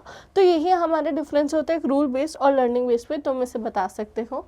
यहाँ पर एक टेबल है लर्निंग बेस्ड मॉडल्स का, अगर क्वेश्चन पूछे कि लर्निंग बेस्ड मॉडल्स क्या होते हैं उनको एक्सप्लेन करो तो ये टेबल बनाना बेस्ट रहेगा। सबसे पहले हम बात करें सुपरवाइज लर्निंग की, और ये पेन को क्या हुआ, मीनिंग और डेफिनेशन की बात करें तो यहाँ पर जो मॉडल होता है उसको हम किससे ट्रेनिंग कराते हैं, एक लेबल डेटा होता है। डेटा यूज क्या हो गया, लेबल, मतलब जो आउटपुट होगा वो नोन होगा। यहाँ पर टाइप कैसे हो गया, क्लासिफिकेशन और रिग्रेशन। एग्जाम्पल है तो स्पैम या फिर non spam detection, house price protection हो गया, ये सब कुछ एग्जाम्पल हो गए, तुम लिख सकते हो। तो यहाँ पर क्या है, लेबल के अकॉर्डिंग ही वो काम करेगा और आउटपुट हमारे नोन होंगे। हम अनसुपरवाइज लर्निंग की बात करें तो इसमें क्या होता है, मॉडल हिडन पैटर्न्स ढूंढता है और फिर बिना लेबल्स के भी वो डेटा को जान पाता है। तो यहाँ पर तो जैसे हमने देखा रूल बेस्ड हो गया, तो इस तरीके से काम करता है। यहाँ पर डेटा अनलेबल्ड है, हमें उसका आइडिया नहीं है। आउटपुट अननोन है क्योंकि वो खुद से सीख के हमें आंसर देगा। क्लस्टरिंग हो सकती है और एसोसिएट हमारे क्या होते हैं, कुछ रूल्स होते हैं, जैसे कि हो गया कस्टमर की ग्रुपिंग करना या फिर मार्केट बास्केट एनालिसिस करना। अब हम चले रीइंफोर्समेंट लर्निंग की। तो हमने अभी देखा था रीइंफोर्समेंट डेटा क्या होता है, वो अपने रिवॉर्ड्स और पनिशमेंट खुद देता है अपने हिसाब से। तो यहाँ पर ये trial and error method use करता है। अगर अच्छा आउटपुट मिला तो ये उस चीज़ को अपने पास स्टोर कर लेगा, अगर गलत आउटपुट मिला तो और प्रैक्टिस करके एक अच्छा आउटपुट जब तक ना आए तब तक कोशिश करेगा। तो जो भी हमें फीडबैक मिलेगा उस टाइप से अपने डेटा को यूज़ करता है। फिर अपना जो भी बेस्ट एक्शन होता है उसी से चीज़ें सीखता है। और रिवॉर्ड और पेनल्टी मैकेनिज्म है इसमें, क्लस्टरिंग है हमारे अनसुपरवाइज लर्निंग में, और सुपरवाइज लर्निंग में हमारी क्लासिफिकेशन है। एग्जाम्पल है तो रोबोट वॉकिंग और कार पार्किंग हो गया इसमें। तो अगर कोई क्वेश्चन पूछे कि लर्निंग बेस्ड मॉडल्स के बारे में बताओ, तो तुम ये पूरा टेबल बना के उन्हें बता सकते हो। अब दोबारा चलते हैं आगे। तो यहाँ पर न्यूरल नेटवर्क की बात करें तो किससे इंस्पायर है, ह्यूमन ब्रेन से ऑब्वियस है, जो हमारा माइंड होता है। तो ये तो हमें पता है, काफ़ी ऑब्वियस है। इसका मैं डायग्राम बना के नहीं दिखाऊंगी क्योंकि मेरी ड्राइंग बहुत गंदी है। लेकिन जो एक ह्यूमन का ब्रेन होता है उसमें न्यूरॉन्स होते हैं, तुम उससे चेक कर सकते हो। न्यूरॉन्स क्या होते हैं, ऐसे रिसेप्टर का काम करते हैं जो ब्रेन को इन्फॉर्मेशन देते हैं। तो उसी तरीके से अगर हमें इतनी कॉम्प्लेक्स चीज़ समझनी है तो ह्यूमन्स ने दिमाग लगाया कि हम दिमाग भी तो लगा सकते हैं एआई में, लाइक लिटरली। तो उन्होंने क्या करा, न्यूरॉन्स टाइप एक स्ट्रक्चर बनाया जो कि हमारे ह्यूमन ब्रेन में काफ़ी कॉम्प्लेक्स चीज़ें समझ पाते हैं। वेट और बायस का यूज़ करते हैं और ट्रेनिंग के टाइम पर इम्प्रूव करके चीज़ें सीखते हैं, जैसे हमारा रीइंफोर्समेंट टाइप हो गया। डिसीजन मेकिंग की बात करें एआई में तो ये क्या है, इनपुट के ऊपर बेस्ड होता है। एआई हमेशा जो अपना ट्रेनिंग डेटा होता है उससे चीज़ें सीखता है, पैटर्न समझता है और उसके थ्रू ही डिसीजन को बना पाता है। ये क्वेश्चन आ सकता है कि कैसे हमारा एआई डिसीजन मेकिंग कर सकता है, तो तुम ये चीज़ लिख सकते हो। यहाँ पर एआई क्या करता है, फैक्टर्स को वेट असाइन करता है। मतलब कि ये हमारा एआई है वो इनपुट और वेट पर बेस्ड होता है। इसको अगर हम एक एग्जांपल से समझे तो मान लो कि कोई एक स्टूडेंट है जो एग्ज़ाम दे रहा है, ठीक है। तो उसकी क्या है, कुछ ऐसे फैक्टर्स को हम लेंगे जिसके थ्रू हमें उसका एक अच्छा रिजल्ट पता चलेगा।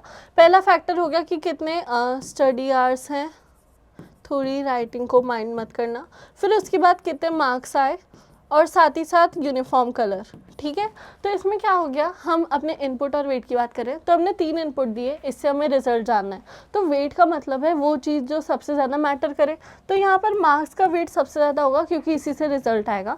इसमें कुछ ऐसी चीज़ें होती हैं जिनको हम भाव नहीं देते क्योंकि वो ना भी हो तो भी हमारा आउटपुट आ जाता है, मतलब वो मीनिंगलेस होते हैं। जैसे हमारा यूनिफॉर्म कलर है, इसमें कोई वेट होल्ड नहीं करेगा। क्यों, क्योंकि इसको हमें यूज़ ही नहीं करना रिजल्ट के लिए। या फिर हम स्टडी आवर्स में ये मैटर नहीं करेंगे कि हमारे मार्क्स कैसे डिपेंड कर रहे हैं। हम कभी भी ये नहीं बताते कि तुमने 6 घंटे पढ़ा है मतलब तुम्हारा रिजल्ट अच्छा गया है, ठीक है। तो यहाँ पर add bias and compares output to a threshold. फिर एआई असाइन करता है फैक्टर्स को वेट, मतलब जो भी चीज़ सबसे ज़्यादा हमारी इंपॉर्टेंट है ये उस चीज़ को असाइन करता है। मान लो कंडीशन बनाइए कि 40 से ऊपर तुम आए अगर तुम्हारे मार्क्स तो तुम पास हो, 40 से कम आए तो तुम फेल हो। तो ये डिसीजन मेकिंग कैसे करेगा, ये सबसे पहला वेट हमारा देखेगा जो कि हमारे लिए सबसे इंपॉर्टेंट एक चीज़ होगी। जैसे कि यहाँ पर मार्क्स है, फिर ये मार्क्स को डिटरमाइन करेगा वैल्यूज से कि क्या मार्क्स हमारी 40 से ऊपर आ रही है या नहीं। अगर आएगी तो डिसीजन बनाएगा कि बच्चा पास हो गया, फाइनल डिसीजन येस और नो में आता है, नहीं बनाएंगे तो नो होगा। तो ये वैसे तो नॉर्मल बात, लेकिन क्वेश्चन ऐसा आ सकता है कि हमारा जो एआई है वो डिसीजन मेकिंग कैसे करता है। तो वो क्या करता है, इनपुट के बेस पर हमें डिसीजन बना के देता है, आंसर उसका येस और नो पे आता है और वो फ्रीक्वेंट लर्निंग के थ्रू ही अच्छा डिसीजन बना पाता है, जितने अच्छे से हम उसको डेटा फेड कराएंगे। अब हम कुछ रियल लाइफ एग्जांपल की बात करें जो कि हमारा किसके लिए, मशीन लर्निंग के लिए। एमएल मॉडल एप्लीकेशन, यहाँ पर है रियल लाइफ एग्जांपल और कैसे वो वर्क करता है। सबसे पहले है कि हम इमेज क्लासिफिकेशन मॉडल की बात कर रहे हैं। तो फेस अनलॉक इन स्मार्टफोन्स, ये हम इस पर यूज़ कर सकते हैं। इसमें वो क्या करता है, इमेज या फिर फेसेस को आइडेंटिफाई करता है। जो हमारा फेस लॉक होता है वो क्या करता है, हमारे फेस को पूरा आइडेंटिफाई करके ही तो हमारा लॉक खोल पाता है। स्पीच रिकॉग्नाइजेशन की बात करें तो जैसे गूगल असिस्टेंट हो गया या फिर हमारे और असिस्टेंट जो भी आते हैं, ये उस असिस्टेंट का यूज़ करता है जिससे उस स्पोकन वर्ड्स को टेक्स्ट या कमांड में चेंज कर देता है। फ्रॉड डिटेक्शन की बात करें तो ऑनलाइन बैंकिंग फ्रॉड अलर्ट्स ये हमें देता है। इसके एग्जांपल तुम लिख सकते हो। इसमें कोई भी अनयूजुअल ट्रांजैक्शन जो कि हमें वेरीफाइड ना लगे या फिर जो भी पास की डेटा पैटर्न्स है उससे हम समझें कि क्या चीज़ हमारे लिए फ्रॉड है तो वैसे डिटरमाइन कर सकता है।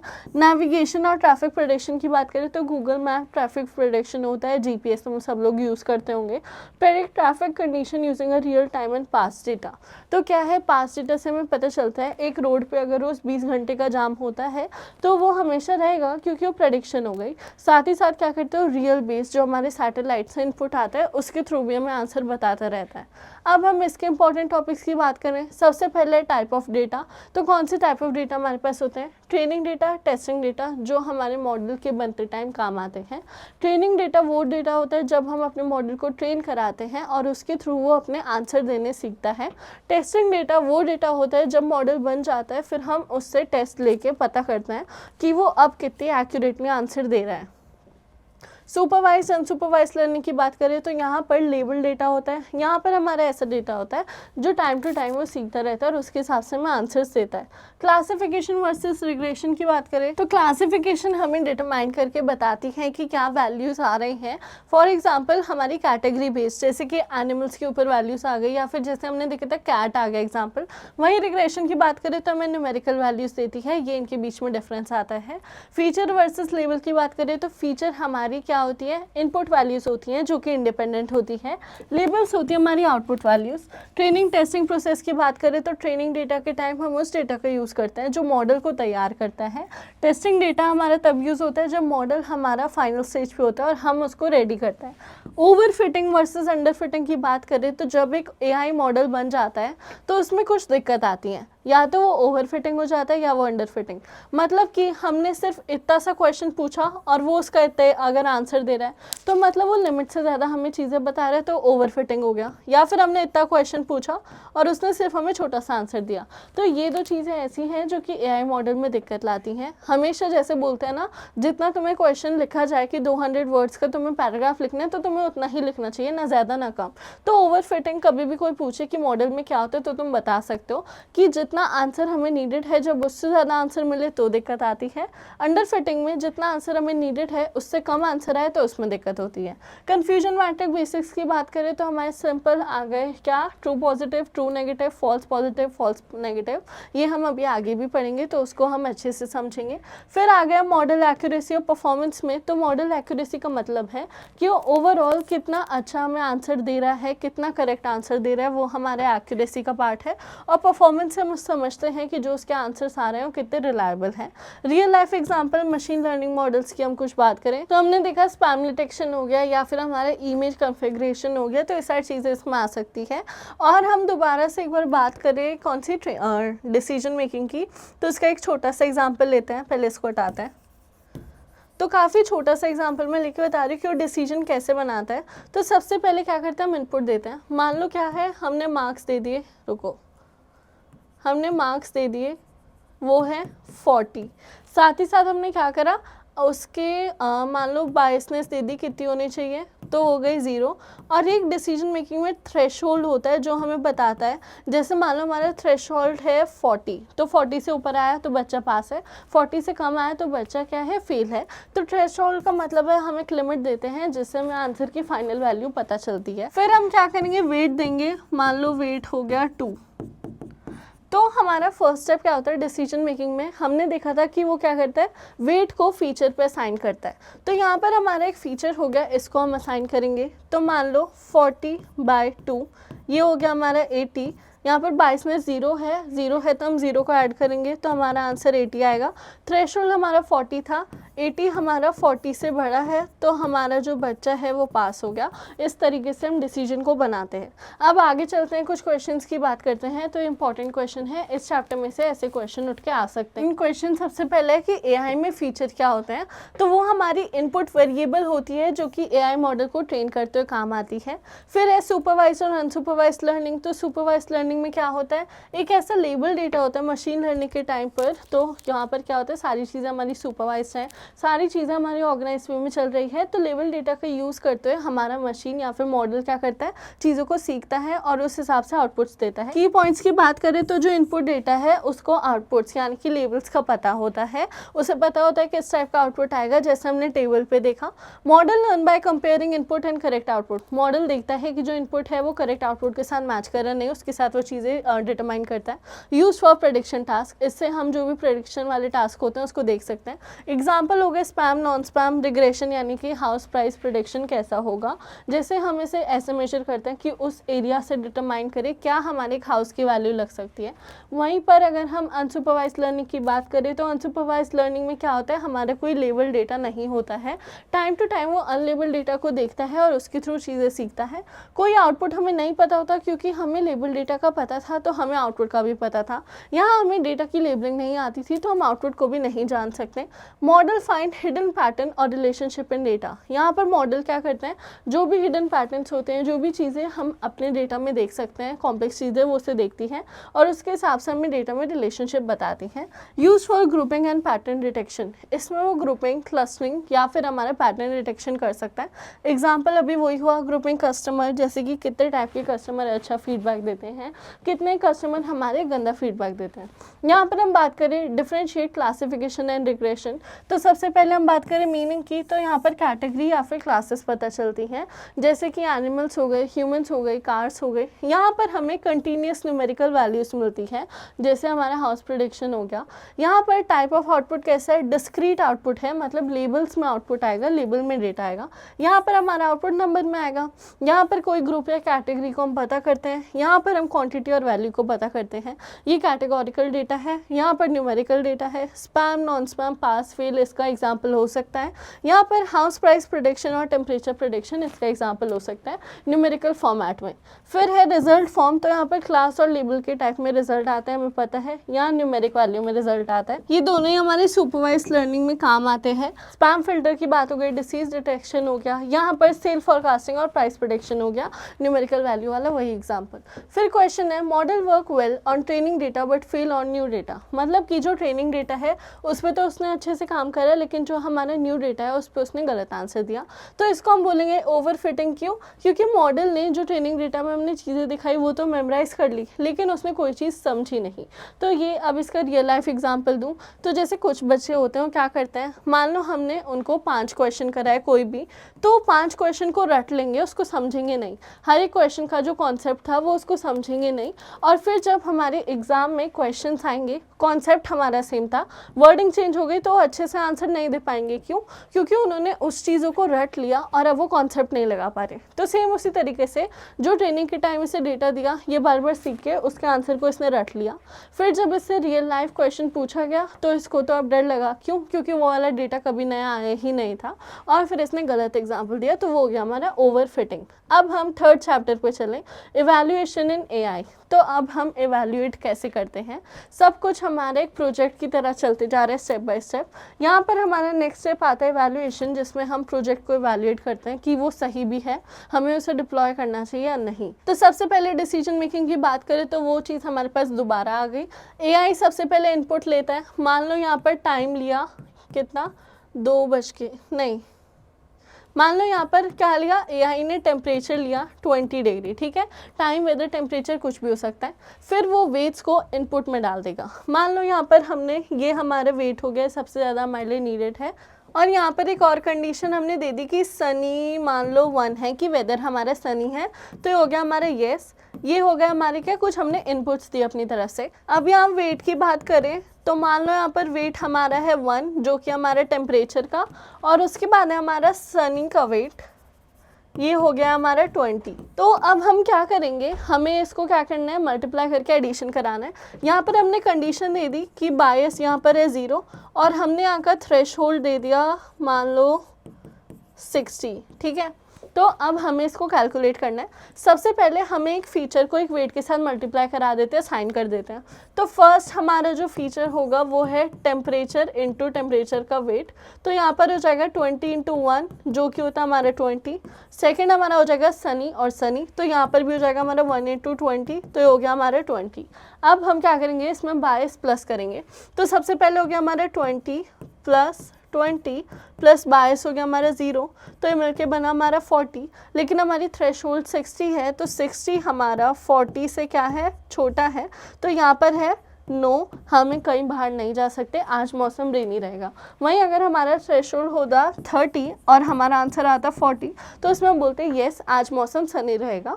तो ऐसे ही करके क्या होता है, हमारी कंडीशन प्रूफ होती है। तो ऐसे ही करके डिसीजन मेकिंग अप्लाई होती है। काफ़ी ईजी है, एक बार तुम समझ जाओ, बस मल्टीप्लिकेशन और एडिशन कराना होता है। ये क्वेश्चन उतना नहीं देखे जाते लेकिन तब भी चांसेस हैं।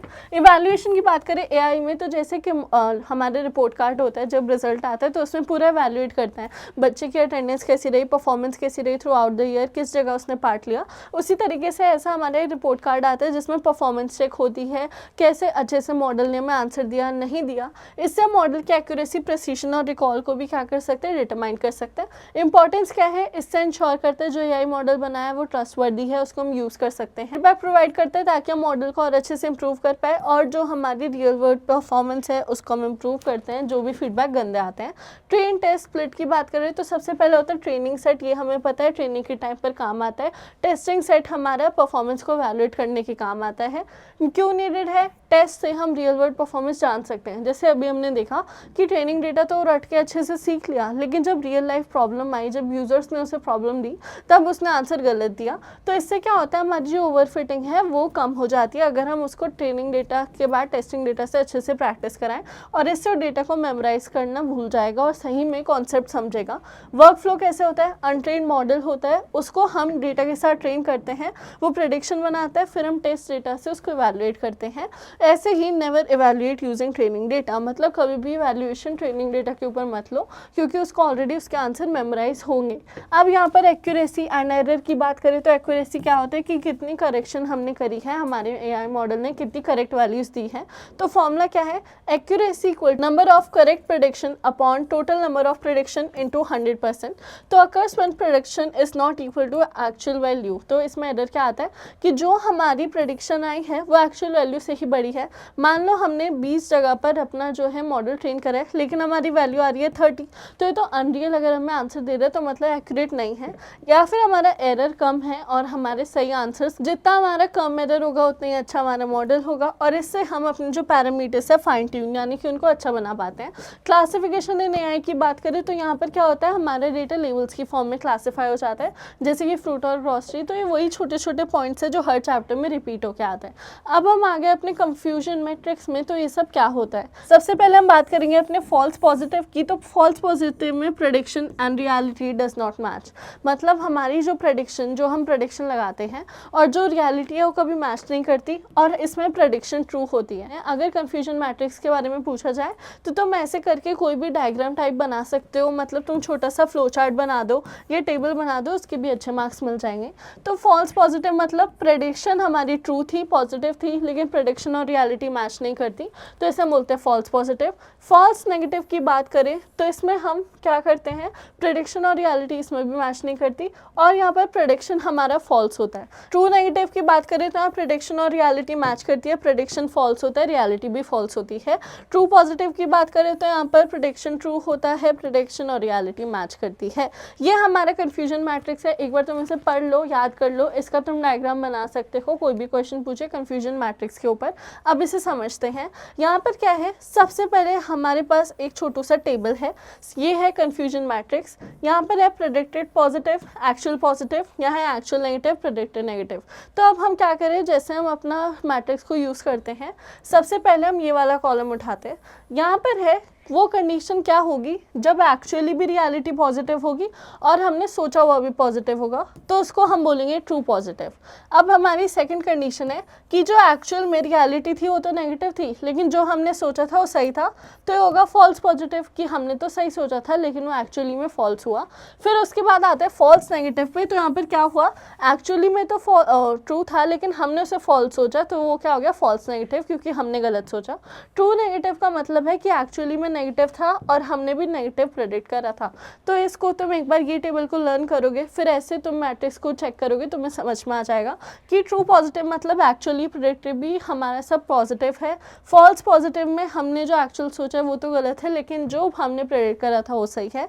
यहाँ पर फॉल्स नेगेटिव का मतलब है प्रेडिक्ट हमने नेगेटिव करा था, एक्चुअल में पॉजिटिव है, और यहाँ पर एक्चुअली नेगेटिव और प्रेडिक्टेड नेगेटिव हमारा क्या हो गया, ट्रू नेगेटिव। अब आगे चलते हैं तो कुछ आता है हमारे क्लासिफिकेशन मैट्रिक्स। सबसे पहले आता है हमारा प्रिसिशन, मतलब कि हमारी पॉजिटिव प्रेडिक्शन कितनी है। फॉर्मूला की हम बात करें तो हमारा पेन नहीं चल रहा है। यहाँ पर precision is equal to true positive upon true positive plus false positive, ऐसे करके हम अपना प्रिसिशन निकालते हैं।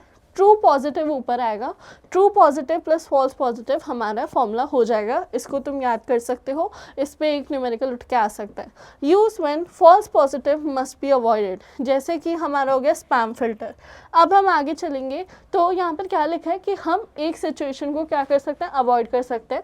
जैसे कि यहाँ पर आ गया फॉल्स पॉजिटिव, तो ये कुछ ऐसी कंडीशंस होती हैं जो कि प्रॉब्लम से रिलेटेड हमारी उतनी मैटर नहीं करती। जैसे मैंने तुम्हें बताया डिसीजन मेकिंग में जब हम रिजल्ट के बारे में देख रहे थे तो उसमें यूनिफॉर्म वाला फैक्टर ऐसा था जो कि हमारे लिए उतना नीडेड नहीं था, उसी तरीके से ये भी काम करता है। रिकॉल की बात करें तो एक्चुअल पॉजिटिव को क्या करता है, आइडेंटिफाई करता है। फॉर्मूला की बात करें true positive upon true positive plus false negative, यहाँ पर फॉल्स नेगेटिव अवॉइड हो सकता है। Use when false negative must be avoided, जैसे कि हमारा कैंसर डिटेक्शन। अब हम बात करते हैं F1 स्कोर की, तो ये क्या करता है, प्रिसिशन और रिकॉल का एक मीन है जो हमने शुरू में पढ़ा था। यहाँ पर फॉर्मूला क्या है, 2 into precision into recall upon हमारा प्रिसिशन प्लस रिकॉल। यहाँ पर जब फॉल्स पॉजिटिव और फॉल्स नेगेटिव इक्वली इंपॉर्टेंट होते हैं। अब हम केस स्टडी करते हैं। तो सबसे पहला है केस, फिर उसका जो बेस्ट मैट्रिक्स होगा, फिर उसका रीजन। तो सबसे पहले है स्पैम ईमेल डिटेक्शन की बात करें तो हमें प्रिसिशन रिकॉल एक्यूरेसी क्या यूज़ करना चाहिए, तो इस जगह हमें प्रिसिशन का यूज़ करना चाहिए, जिसमें हम रीज़न क्या है कि हम इंपॉर्टेंट ईमेल्स को स्पैम में ना मार्क कर दें। कभी कभी अगर हमारा मॉडल ऐसा करे कि स्पैम में हमारे इंपॉर्टेंट ईमेल्स को भी डालता रहे तो हमारे लिए दिक्कत होगी। कैंसर डिटेक्शन की बात करें तो इसमें रिकॉल आना चाहिए, क्यों, ताकि हम कोई भी जो कैंसर केस हो उसको मिस ना करें, जितनी भी सही कंडीशन है वो सारी हमारे पास आए। फ्रॉड डिटेक्शन की बात करें इसमें रिकॉल होना चाहिए ताकि हम मैक्सिमम फ्रॉड पकड़ पाएँ। किड यूट्यूब फिल्टर की बात करें तो इसमें भी रिकॉल होना चाहिए ताकि हम अनसेफ कंटेंट को हटा के रखें। तो ये कुछ एग्जांपल है, तुम दे सकते हो। अब हम एथिकल कंसर्न की बात करें वैल्यूएशन में, तो सबसे पहले कंसर्न है बायसनेस की, हम एक ही फेवर करें ग्रुप को, जैसे हमने देखा हायरिंग में। ट्रांसपेरेंसी की बात करें तो इसमें हमें डिसीजन समझाना चाहिए कि हमने डिसीजन क्यों लिया, कैसे हमने डिसीजन उठाया, और इसका लोन अप्रूवल एग्जाम्पल हो गया। अकाउंटेबिलिटी की बात करें तो रिस्पॉन्सिबिलिटी फॉर एरर्स, यानी कि हमेशा जो भी है गलती करे उसके लिए उसको रिस्पॉन्सिबिलिटी पूरी उठानी चाहिए, कभी भी उससे हटना ना चाहिए। जैसे सेल्फ ड्राइविंग एक्सीडेंट हुआ किसी भी कार का तो उसको डिटरमाइन करना चाहिए कि उसने इस ऑब्जेक्ट को सही से नहीं देखा। यहाँ पर ये इसलिए भी यूज़फुल है, क्यों, क्योंकि कभी अगर हमारा लोन रिजेक्ट हो गया तो हमें रीज़न तो पता होना चाहिए कि हमें वैलिड तरीके से रिजेक्ट कर रहे हैं या फिर फालतू में ही किसी ख़राब डेटा की वजह से हमें रिजेक्ट कर रहा है। अब हम अपने कन्फ्यूजन मैट्रिक्स के रियल लाइफ सॉल्यूशन में आते हैं। सिनेरियो क्या है, spam email, medical diagnosis, credit score और fraud detection. True positive, false negative, true negative की वैल्यू दे रखी है। एक्यूरेसी की वैल्यू है, प्रिसिजन की वैल्यू, रिकॉल की वैल्यू, F1 स्कोर की वैल्यू है। तो जो मैंने तुम्हें फॉर्मूलाज दिए हैं एक बार उसमें तुम ये वैल्यूज़ अप्लाई करके देखो, तुम्हारे यही आंसर आएंगे। ऐसे ही फॉर्मूला अप्लाई होता है, ये तो तुम अपने हिसाब से चेक कर सकते हो। और हमारी स्लाइड गायब हो गई। तो हम यहाँ पर सॉल्व कर रहे हैं एक स्पैम ईमेल फिल्टर के लिए। ट्रू पॉजिटिव हमारा 150 है, ट्रू नेगेटिव 50 है, फॉल्स पॉजिटिव 50 है, फॉल्स नेगेटिव है 750। तो टोटल प्रेडिक्शन में सबसे पहले हम क्या करेंगे, इन सब के एडिशन कर देंगे। हर टाइप में हमारी एक प्रेडिक्शन है तो इसका टोटल आ जाएगा हमारा 1000। अब हम आगे चलते हैं। यहाँ पर हमें सबसे पहले एक्यूरेसी निकालनी है। तो एक्यूरेसी का हमारा फॉर्मूला क्या हुआ, एक्यूरेसी में हम करते हैं true positive, true negative upon total prediction into 100। तो यहाँ पर एक्यूरेसी में हमारा ट्रू पॉजिटिव है 150 और हमारा ट्रू नेगेटिव है 50। ये हो जाएगा हमारा 200 अपॉन 1000 इंटू 100, हमारा 1000 और ये कटा, यहाँ पर 200 आ गया तो ये कट चुका है। यहाँ पर हो जाएगा हमारी 20% एक्यूरेसी। ऐसे करके हम एक्यूरेसी निकाल सकते हैं। जो मैंने टेबल दिया है इसको तुम एक बार सॉल्व करोगे तुम्हारे आंसर सही से निकल जाएंगे।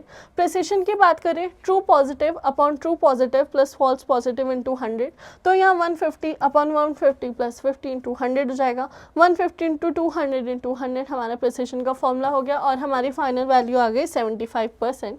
अब हम रिकॉल की बात करें तो true positive upon true positive plus false negative into 100, 100। इसका आंसर तुम सॉल्व करोगे तो 16.67 इसका आंसर आ जाएगा। वैल्यूज चेंज होकर आ सकते हैं लेकिन क्वेश्चन में यही चीज़ें पूछी जाएंगी। एक न्यूमेरिकल आ सकता है, उसमें तुम्हें सारी वैल्यूज़ दी होंगी या फिर कोई वैल्यू मिसिंग भी हो सकती है, और उसमें तुम सारे फॉर्मूलाज लगा के 4-5 वैल्यूज़ तुम्हें निकालने को दे देगा। F1 स्कोर की बात करें two precision into recall upon precision plus recall, तो इसमें हमेशा ध्यान रखना कि तुम डिवाइड मल्टीप्लिकेशन में कैसे भी, इसमें तो बेसिक मैथ्स है वो तुम्हें ध्यान रखना पड़ेगा, उसकी जो सिली मिस्टेक होगी वो तो आंसर सही नहीं करेगी, तो इसमें हम डेसिमल का यूज़ करेंगे। यहाँ पर F1 स्कोर हमने पहले क्या करा, प्रिसिशन और रिकॉल की वैल्यूज़ निकाल ली, फिर उसको यहाँ पर हम पुट कर देंगे, फिर हमारी जो वैल्यू आई वो क्या आई, हमने यहाँ इक्वल टू 0.27 नहीं, हमने सिमिलर भी लिख दिया कि हम उसके आसपास की वैल्यूज़ भी लिख सकते हैं अगर हम डेसिमल में आंसर ला पा रहे हैं। अब हम आगे चलते हैं, तो यहाँ पर कुछ इंपॉर्टेंट टॉपिक है जैसे कि मॉडल इवैल्यूएशन का मतलब क्या होता है, तो इसमें हम देखते हैं कि हमारा जो मॉडल है वो कितना अच्छा आंसर दे रहा है, जो कि टेस्टिंग डेटा के साथ हमें पता चलता है। फिर है कन्फ्यूजन मैट्रिक्स का स्ट्रक्चर, एक्यूरेसी फॉर्मूला हमने देख लिया, प्रेसिशन, रिकॉल, F1 स्कोर हमने देख लिया, बेसिक अंडरस्टैंडिंग क्या होती है, ये हमारे प्रेसिशन और रिकॉल का। फिर हमारे कन्फ्यूजन मैट्रिक्स से हमें समझ चुके हैं, जहाँ पर भी क्वेश्चन है तुम एक टेबल बना के दिखा सकते हो। एरर एनालिसिस हो गया, इंप्रूविंग मॉडल हमारी परफॉर्मेंस हो गई। अब हम आगे चलते हैं, तो कुछ PYQs हैं। यहाँ पर सबसे पहला क्वेश्चन है कि एक्यूरेसी का मतलब बताओ, तो जो भी जितने टोटल करेक्ट प्रेडिक्शन हुए हैं वो होगा हमारे मॉडल की एक्यूरेसी।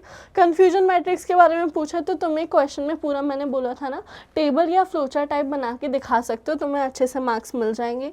फिर है एक्सप्लेन कन्फ्यूजन मैट्रिक्स कंपोनेंट्स, तो इसमें एक हो गया true positive, true negative, false positive, false negative, इसमें भी तुम टेबल बना के दिखाओगे, अच्छे मार्क्स आ जाएंगे। ऐसे लिखना है तो तुम ऐसे भी लिख सकते हो। ट्रू पॉजिटिव मतलब कितने पॉजिटिव प्रेडिक्शन हुए जो कि करेक्ट थे, ट्रू नेगेटिव मतलब कितने करेक्ट हमारे नेगेटिव प्रेडिक्शन थे, फॉल्स पॉजिटिव कितने पॉजिटिव हमारे इनकरेक्ट प्रेडिक्शन थे, फॉल्स नेगेटिव कितने नेगेटिव प्रेडिक्शन हमारे इनकरेक्ट थे। अब तुम देखो तो ट्रू नेगेटिव ट्रू पॉजिटिव में करेक्ट हम हमेशा लिख सकते हैं अगर तुम्हें ऐसे याद करना हो। यहाँ पर हम पॉजिटिव में पॉजिटिव प्रेडिक्शन करेक्ट बनाएंगे, यहाँ पर नेगेटिव प्रेडिक्शन करेक्ट बताएंगे। फॉल्स पॉजिटिव में हम पॉजिटिव प्रेडिक्शन इनकरेक्ट बता देंगे, नेगेटिव प्रेडिक्शन हम इनकरेक्ट बता देंगे। तो ये नाम से ही तुम बता सकते हो, बहुत ईजी है, बस ये सुनने में बहुत टफ लगता है, ऐसे तुम याद करोगे तुम्हें सब याद हो जाएगा और तुम लिख के आ सकते हो। क्वेश्चन है high accuracy but poor practical result why, कि एक्यूरेसी तो हमारी बहुत हाई है लेकिन हमारे जो रिजल्ट आ रहे हो काफ़ी पुअर है। तो इसमें हम क्या कर सकते हैं कि हम एक्यूरेसी की बजाय प्रिसिशन और रिकॉल का काम ले सकते हैं, जिससे हमें एक्चुअली दिक्कत पता चले कि क्या ट्रू नेगेटिव क्या ट्रू पॉजिटिव यूज़ हो रहे हैं। अब हम नेक्स्ट चैप्टर की बात करें कंप्यूटर विजन, तो यहाँ पर हमने अब ये देख लिया एक प्रोजेक्ट साइकिल होती है, उसमें हम मॉडल बनाते हैं, उसको वैल्यूएट करते हैं। अब हम आगे सीखेंगे कि कैसे हम अपने कंप्यूटर विजन को यूज़ करते हैं। 2 चैप्टर्स हैं, स्टैटिस्टिकल डेटा और हमारा पाइथन, उसमें हमारे ज़्यादा थ्योरेटिकल कॉन्सेप्ट नहीं आएंगे लेकिन एक मीन मीडियन मोड ये सब चीज़ें आ सकती हैं, साथ में हमारे पाइथन की कुछ चीज़ें आ सकती हैं। मैं तुम्हें रिकमेंड करूँगी जो प्रैक्टिकल शीट है उसको तुम एक बार गो थ्रू कर लो, वो भी मैं डिस्क्रिप्शन में डलवा दूंगी, और जब ये सब खत्म हो जाएगा उसके एंड में भी मैं तुम्हें थोड़ा सा पढ़ा दूंगी, तो वो तुम्हारी MCQ टाइप में हेल्प कर सकता है। यहाँ पर सबसे पहले आता है हमारा कंप्यूटर विजन, तो जो अब हमारी AI में सेल्फ ड्राइविंग कार्स होती हैं या हमारी फेस रिकॉग्नाइजेशन हो गई, ऑब्जेक्ट या फिर इमेज रिकॉग्नाइजेशन हो गई, तो उसमें क्या होता है कंप्यूटर इमेजेस देखता है, उसको समझता है, एनालाइज करता है, पैटर्न्स जानता है और उसके बेस पर हमें चीज़ें बताता है। तो उसके लिए कंप्यूटर को भी विजन होना ज़रूरी है, तो हमने एक चीज़ लाई कंप्यूटर विजन, जिससे वो ऑब्जेक्ट की क्लासिफिकेशन कर पाए। उसी तरीके से हम NLP लाए थे, जिसकी हेल्प से वो क्या करता है ह्यूमन लाइक बातें कर पाता है। तो पहले हम कंप्यूटर विजन खत्म करते हैं, फिर हम पढ़ेंगे NLP। तो a field of AI that enable computer to interpret and understand visual data, मतलब कि हम कैसे मशीन्स को विजुअल डेटा समझाने में हेल्प कराते हैं, ये वो चीज़ हो गई। Work on image and video using algorithm, ये हमारी इमेज और वीडियोस पर काम करता है। Pattern, feature, insight human brain की तरह डिटेक्ट करता है, जैसे मैंने तुम्हें बताया। यहाँ पर क्या है role of computer vision in AI ecosystem, तो AI, machine learning, deep learning, फिर आता है हमारा कंप्यूटर विजन। इससे AI क्या करता है मशीन को हमारा सोचने में हेल्प कराता है, वही सारी चीज़ें आ रही हैं। कंप्यूटर विजन हमारी मशीन को चीज़ें देखने और ऑब्जर्व करने में हेल्प कराता है। कंप्यूटर विजन सबसेट है AI का और हमारा सुपर सेट है इमेज प्रोसेसिंग का। फिर अब हम आगे चलते हैं, सुपर सेट मतलब कि हमारे कंप्यूटर विजन के अंदर आती है इमेज प्रोसेसिंग। यहाँ पर computer vision versus image processing की बात करें अगर, तो कंप्यूटर विजन अंडरस्टैंड और इंटरप्रेट कराता है कैसे, ह्यूमन की तरह। यहाँ पर ये मॉडिफाइंग और इमेज को इम्प्रूव करने में हेल्प कराता है हमारा इमेज प्रोसेसिंग। गोल्स की बात करें तो मीनिंगफुल इन्फॉर्मेशन निकालता है, ये इमेज क्वालिटी और हमारे इमेज को ट्रांसफॉर्म करता है। आउटपुट की बात करें तो डिसीजन और अंडरस्टैंडिंग के बेस पर ये हमें क्या करता है, एक आउटपुट देता है, जैसे कि फेस रिकॉग्नाइज करके हमें एंट्री अलाउ करेगा या फिर डिक्लाइन करेगा। यहाँ पर ये क्या करता है, एनहांस करता है, इमेज को मॉडिफाई करता है। वही हो गया जैसे हम इमेज को एडिट कर रहे हैं, तो एक डिफरेंस उसमें है, एक हमारा कंप्यूटर विजन में। एआई यूसेज की बात करें तो एआई और मशीन लर्निंग को यूज़ करता है, वो यूज़ कर भी सकता है, नहीं भी यूज़ कर सकता। मेन फोकस की बात करें, इमेज अंडरस्टैंडिंग एंड एनालिसिस और इमेज एनहांसमेंट एंड मैनिपुलेशन। तो एक काइंड ऑफ एक हमारा फोटो एडिटर हो गया, ये है हमारा कंप्यूटर विजन दोबारा से। एग्जाम्पल है फेस रिकॉग्नाइजेशन, ऑब्जेक्ट डिटेक्शन, और ये है हमारा ब्राइटनेस एडजस्टमेंट और फिल्टरिंग। ये तुम नॉर्मल भी एग्जाम्पल कोई पूछे, कोई भी डिफरेंस पूछे, तुम्हें लिख के आ सकते हो, या कोई यही पूछे कंप्यूटर विजन क्या होता है, तो तुम इनको ही स्टेटमेंट बना के लिख सकते हो। लेवल हाई लेवल है, लो लेवल है इसका। ह्यूमन लाइक एबिलिटी है कि ह्यूमन विजन को मिमिक करता है, लेकिन ये हमारा कोई भी मीनिंग नहीं निकालता। इसका सिंपल काम है इमेज को एडिट करके बेटर बनाना, ये वही काम करेगा।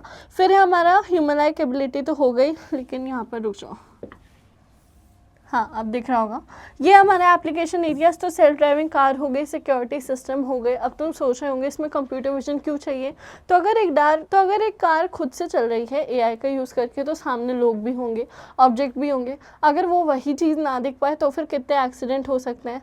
लेकिन यहीं पर हम बात करें तो फोटो एडिटिंग और मेडिकल इमेज एनहांसमेंट में यूज़ होता है। अब हम आगे चलते हैं। हाँ, तो एप्लीकेशन की बात करें, फेस रिकॉग्नाइजेशन हो गया, image search, self driving car, medical imaging, real time translation, और हमारा सिक्योरिटी सर्वेलेंस ऐप। ये तुमने देखा होगा, आज तक कैमरा हम खोलते हैं, किसी लैंग्वेज को सर्च करते हैं, उसकी ट्रांसलेशन आ जाती है। तो एग्जाम्पल पूछे, तुम्हें बता सकते हो, आजकल काफ़ी वाइडली यूज़ ये हो रहा है। फिर अब कॉमन टास्क की बात करें कंप्यूटर विजन में, तो अगर एक सिंगल ऑब्जेक्ट है, उसको हम क्लासिफिकेशन करेंगे वो किस क्लास में है, क्या वो कोई कार है, वो कोई एनिमल है, वो फूड है, वो ह्यूमन है, वो क्या है। उसके बेस पर उसका लोकलाइजेशन होगा कि ऑब्जेक्ट और उसकी लोकेशन समझी जाएगी। और अगर मल्टीपल ऑब्जेक्ट की बात हो, तो यहाँ पर ऑब्जेक्ट का पहले डिटेक्शन होता है, मल्टीपल ऑब्जेक्ट वो समझता है, मल्टीपल ऑब्जेक्ट को डिटरमाइन करता है बाउंडिंग बॉक्स से। मान लो एक इमेज है, यहाँ पर बहुत सारे कैरेक्टर्स बने हुए हैं, एक यहाँ पर हमारी बिल्ली है, एक यहाँ पर ह्यूमन है, एक ट्री है, एक कार है, और ये पता नहीं कौन सी कार है। तो ये क्या करेगा, ऐसे छोटे छोटे स्क्वायर बनाएगा और फिर ऑब्जेक्ट आइडेंटिफाई करेगा कि ये तो ह्यूमन है, ये ट्री है, ये कार है। उस तरीके से अगर मल्टीपल चीज़ें होती हैं तो उसमें ये ज़्यादा दिमाग लगाना पड़ता है। यहाँ पर ये सेगमेंटेशन करता है। जो एआई है, हम ये एनएलपी में भी पढ़ेंगे कि जैसे हम नॉर्मल इंसानों की तरह चीज़ें देख पाते हैं, समझ पाते हैं, पढ़ पाते हैं, लेकिन एआई के लिए हमारी ये लैंग्वेज थोड़ी होती है। कंप्यूटर की लैंग्वेज अलग होती है, मशीन्स की लैंग्वेज अलग होती है। तो उनको ये चीज़ें सीखने में काफ़ी टाइम लगता है, और वो उसको क्या करते हैं, सेगमेंट मतलब अलग अलग करके देखते हैं। तो यहाँ पर डिटेक्ट करते हैं, लेबल करते हैं, और फिर सारे अपने ऑब्जेक्ट को इंडिविजुअली आउटलाइन करते हैं। हम अपने इमेज बेसिक की बात करें, सबसे पहले होता है पिक्सल होता है हमारा एक यूनिट, सबसे छोटा जो इमेज का होता है। जो भी इमेजेस तुम देखते हो वो कैसे होती है, डिजिटली ऐसे छोटे छोटे पिक्सल्स कनेक्टेड होते हैं, जिसके थ्रू तुम्हें एक इमेज दिख पाती है। रिजोल्यूशन की बात करें तो पिक्सल के डायमेंशन, जैसे कि 1280x1024, ये हमारी रेजोल्यूशन हो गई। जितना अच्छा रेजोल्यूशन उतनी क्लियर इमेज। तो अब रेजोल्यूशन का मतलब क्या है, जितने ज़्यादा पिक्सल्स होंगे उतनी क्लोज स्पेस होगी, मतलब जितने ज़्यादा पिक्सल है उतना ही अच्छे से हमें दिख पा रहा है, और जितने ही दूर दूर हमारे पिक्सल्स होंगे उतना ही हमें क्या दिखेगा, ब्लर दिखेगा। तुम ऐसे चेक भी कर सकते हो, जो पिक्सेलेटेड इमेजेस होती हैं वो तुम्हें काफ़ी ब्लरी दिखेंगी या फिर उतना क्लियर नहीं दिखता। पिक्सल वैल्यू की बात करें तो कितनी ब्राइटनेस है, कितनी कलर इंटेंसिटी है, उसका रेंज हमारा 0 to 255 तक होता है। एमसीक्यू में आ सकता है, याद रखना। अब आगे चलते हैं। ग्रे स्केल इमेज की बात करें तो 1 वैल्यू पर पिक्सल, जो हमारी ब्लैक वाइट इमेजेस आती हैं उसमें हम क्या करते हैं, ब्लैक टू वाइट ट्रांसफॉर्मेशन करते हैं। एक चैनल का यूज़ होता है और इसमें मेमोरी यूसेज कम होती है। आरजीबी इमेज की बात करें तो जो हमारी रेड ग्रीन ब्लू लाइट्स होती हैं, यहाँ पर 3 वैल्यूज़ होती हैं, रेड ग्रीन ब्लू। 3 चैनल का यूज़ करती हैं और हायर डिटेल और अच्छे कलर होते हैं। जो RGB हमने देखा है जितनी कलर कनेक्शन होती है उसमें काफ़ी ज़्यादा हमारे पास और ऑप्शंस आ जाते हैं और उतनी हाई एनहांस पिक्चराइज वीडियो या पिक्चर हमें मिलती है। यहाँ पर हमारे पास 2 कलर्स हैं तो एक चैनल से ही इंटरचेंज होता रहता है और इसीलिए हमारी डेटा की यूसेज भी कम होती है। अब यहाँ पर हम बात करें फीचर टाइप और डिस्क्रिप्शन की, तो सबसे पहले आता है हमारे एजेस। ये हमारे बाउंड्रीज होते हैं रीजन के बीच में। फॉर एग्जांपल ये हमारी इमेज है, ये हमारे एक फ्लावर है, तो यहाँ पर क्या होगा, ये हमारी पहली एज है, यहाँ से हमारी बाउंड्री चेंज हो रही है। ये हमारी दूसरी एज है, यहाँ से हमारी बाउंड्री चेंज हो रही है। तो ये जो रीजन का चेंज होता है ये हमारी एज होती है। कॉर्नर्स की बात करें तो जो हमारे, मान लो कि फ्लावर ऐसे जा रहा है, तो जो हमारे इंटरसेक्शन है एजेस का उसको हम क्या बोलेंगे, कॉर्नर्स। टेक्सचर होता है पैटर्न की रफनेस या रेपिटेशन कैसे हो रहा है। उसके बाद कलर फीचर की बात करें तो RGB वेरिएशन में आएगा, ब्लैक एंड वाइट तो काफ़ी बेसिक कलर है। फिर यहाँ पर आता है शेप फीचर, तो यहाँ हो सकता है सर्कल, स्क्वायर, कॉन्टोर्स। तो इस तरीके से हम अपनी क्या करते हैं, फोटो को क्लासीफाई करते हैं। अब हम बात करें कॉन्वोल्यूशन इन इमेज प्रोसेसिंग की, तो व्हाट इज कॉन्वोल्यूशन, वो होता क्या है। यहाँ पर मैथमेटिकल ऑपरेशंस होती हैं जिसमें हम कर्नल का यूज़ करते हैं। इसको हम फिल्टर भी बुलाते हैं, ये हमने काफ़ी डिटेल में पढ़ा भी था। तो हम यहाँ पर कर्नल यूज़ करें जो कि मैथमेटिकल ऑपरेशन में है। Kernel move across image to extract patterns. Kernel क्या करता है, इमेज के ओवरऑल घूमता है और पैटर्न्स को डिटरमाइन करता है, जो कि कंप्यूटर विजन की हेल्प से होता है। फिर वो समझता है इमेज के पैटर्न्स को कैसे समझना होता है। इससे हम एज डिटेक्शन करते हैं, जैसे कि हमने समझा हर एक ऑब्जेक्ट की एज कहाँ पर है, कब उसका रीजन चेंज हो रहा है। ब्लरिंग डिटेक्ट करते हैं, शार्पनिंग, फीचर एक्सट्रैक्शन, तो ये सब चीज़ें हम उससे देख पाते हैं। कंपोनेंट क्या है, जो कर्नल है वो एक छोटा सा मैट्रिक्स है जो कि इमेज को क्या कर रहा है, ओवरऑल स्कैन करके पैटर्न समझ रहा है। आउटपुट क्या है, फीचर मैप और फिल्टर रिजल्ट। तो क्या करेगा, उसने स्कैन करा तो अपने साथ साथ एक मैप बनाता जा रहा है और फिर वो पूरा फीचर करके हमें वो चीज़ दिखाएगा। अब हम CNN की बात करें, कॉन्वोल्यूशन न्यूरल नेटवर्क, तो deep learning model design for image. ये हमने पढ़ा था डीप लर्निंग में। एक तो था हमारा आर्टिफिशियल न्यूरल नेटवर्क, एक था कॉन्वोल्यूशनल हमारा न्यूरल नेटवर्क। तो ये डीप लर्निंग का पार्ट है ताकि कॉम्प्लेक्स चीज़ें समझ पाए। एक इमेज में इतने सारे हमारे डाइवर्सिफिकेशन है, फिर हम उन सबको आइडेंटिफाई कर रहे हैं, तो मतलब काफ़ी मल्टी लेयर्ड चीज़ है वो, तो उसमें हमारी डीप लर्निंग का यूज़ होता है। इससे हम क्या करते हैं, विजुअल डेटा ऑटोमेटिकली सीख जाता है। CNN आर्किटेक्चर की बात करें तो लेयर और पर्पस। कॉन्वोल्यूशन लेयर क्या होता है, ये समझते हैं हमारी किसी भी पिक्चर की एजेस को और कर्व्स को। फिर हमारा रीलो एक्टिवेशन होता है जो कि नेगेटिव वैल्यूज हटाता है। पूलिंग लेयर होता है जो कि इमेज साइज हटाता है। और फिर फुली कनेक्टेड लेयर होती है जो कि फाइनल प्रेडिक्शन देती है कि ये इमेज क्या है। पहले से ही डेटा में उन्हें चीज़ें सिखाई जाती है, टेस्टिंग के टाइम पर ये सब होता है। तो हमने बोला था डीप लर्निंग में क्या है, मल्टी लेयर का यूज़ है, तो वही ये सब लेयर्स हैं। तुम एक बार याद कर लोगे तुम अच्छे से आंसर लिख सकते हो। सबसे पहले क्या होता है, डीप लर्निंग मॉडल होता है इमेज को एनालाइज करने के लिए, और इसमें ये विजुअल डेटा ऑटोमेटिकली सीख सकता है। यहाँ पर लेयर है कॉन्वोल्यूशन लेयर, एजेस और कर्व्स को सीखती है। रीलो एक्टिवेशन जो कि नेगेटिव वैल्यूज हटाती है। पूलिंग लेयर क्या करती है, इमेज के साइज को छोटा करती है। फुली कनेक्टेड लेयर क्या करती है, फाइनल प्रेडिक्शन देती है जिससे हमें फाइनल आंसर मिलता है। अब हम नो कोड AI टूल की बात करें जिनको तुम यूज़ कर सकते हो। सबसे पहले loop.ai, इसमें तुम ड्रैग एंड ड्रॉप करते हो, इमेज क्लासिफिकेशन हो जाता है। टीचेबल मशीन की बात करें तो train model using webcam, image, Google, इन सब चीज़ों का भी हम यूज़ कर सकते हैं। अब हम आगे चलें तो हैंड ऑन एक्टिविटीज़, कुछ केस स्टडीज़ हैं। सबसे पहले स्मार्ट सॉर्टर, तो ये क्या होता है, ये लोप का यूज़ करता है फिर टीचेबल मशीन्स का, इससे बॉटल, कैन, पेपर या फिर इन सब चीज़ों को अलग करता है। तो ये कुछ रियल लाइफ चीज़ें हमें बता रहे हैं।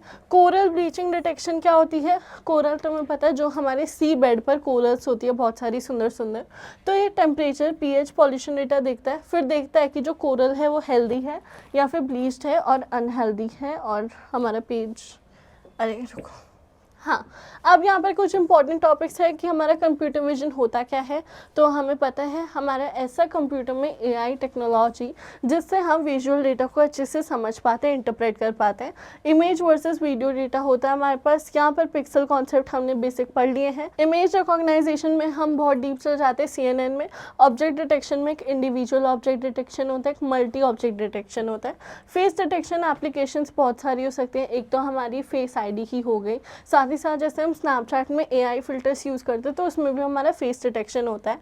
फिर है इसके यूज़ कहाँ होता है, तो हमने देखा सेल्फ ड्राइविंग में हो गया, हमारे डोर लॉक्स में हो गया, आजकल इन सब चीज़ों में यूज़ हो सकता है। ट्रेनिंग डेटा सेट्स हम कहाँ से लाते हैं, विजुअल मॉडल के, तो हम इमेजेस ला सकते हैं, वीडियोस ला सकते हैं, जिसके थ्रू चीज़ें देखता है।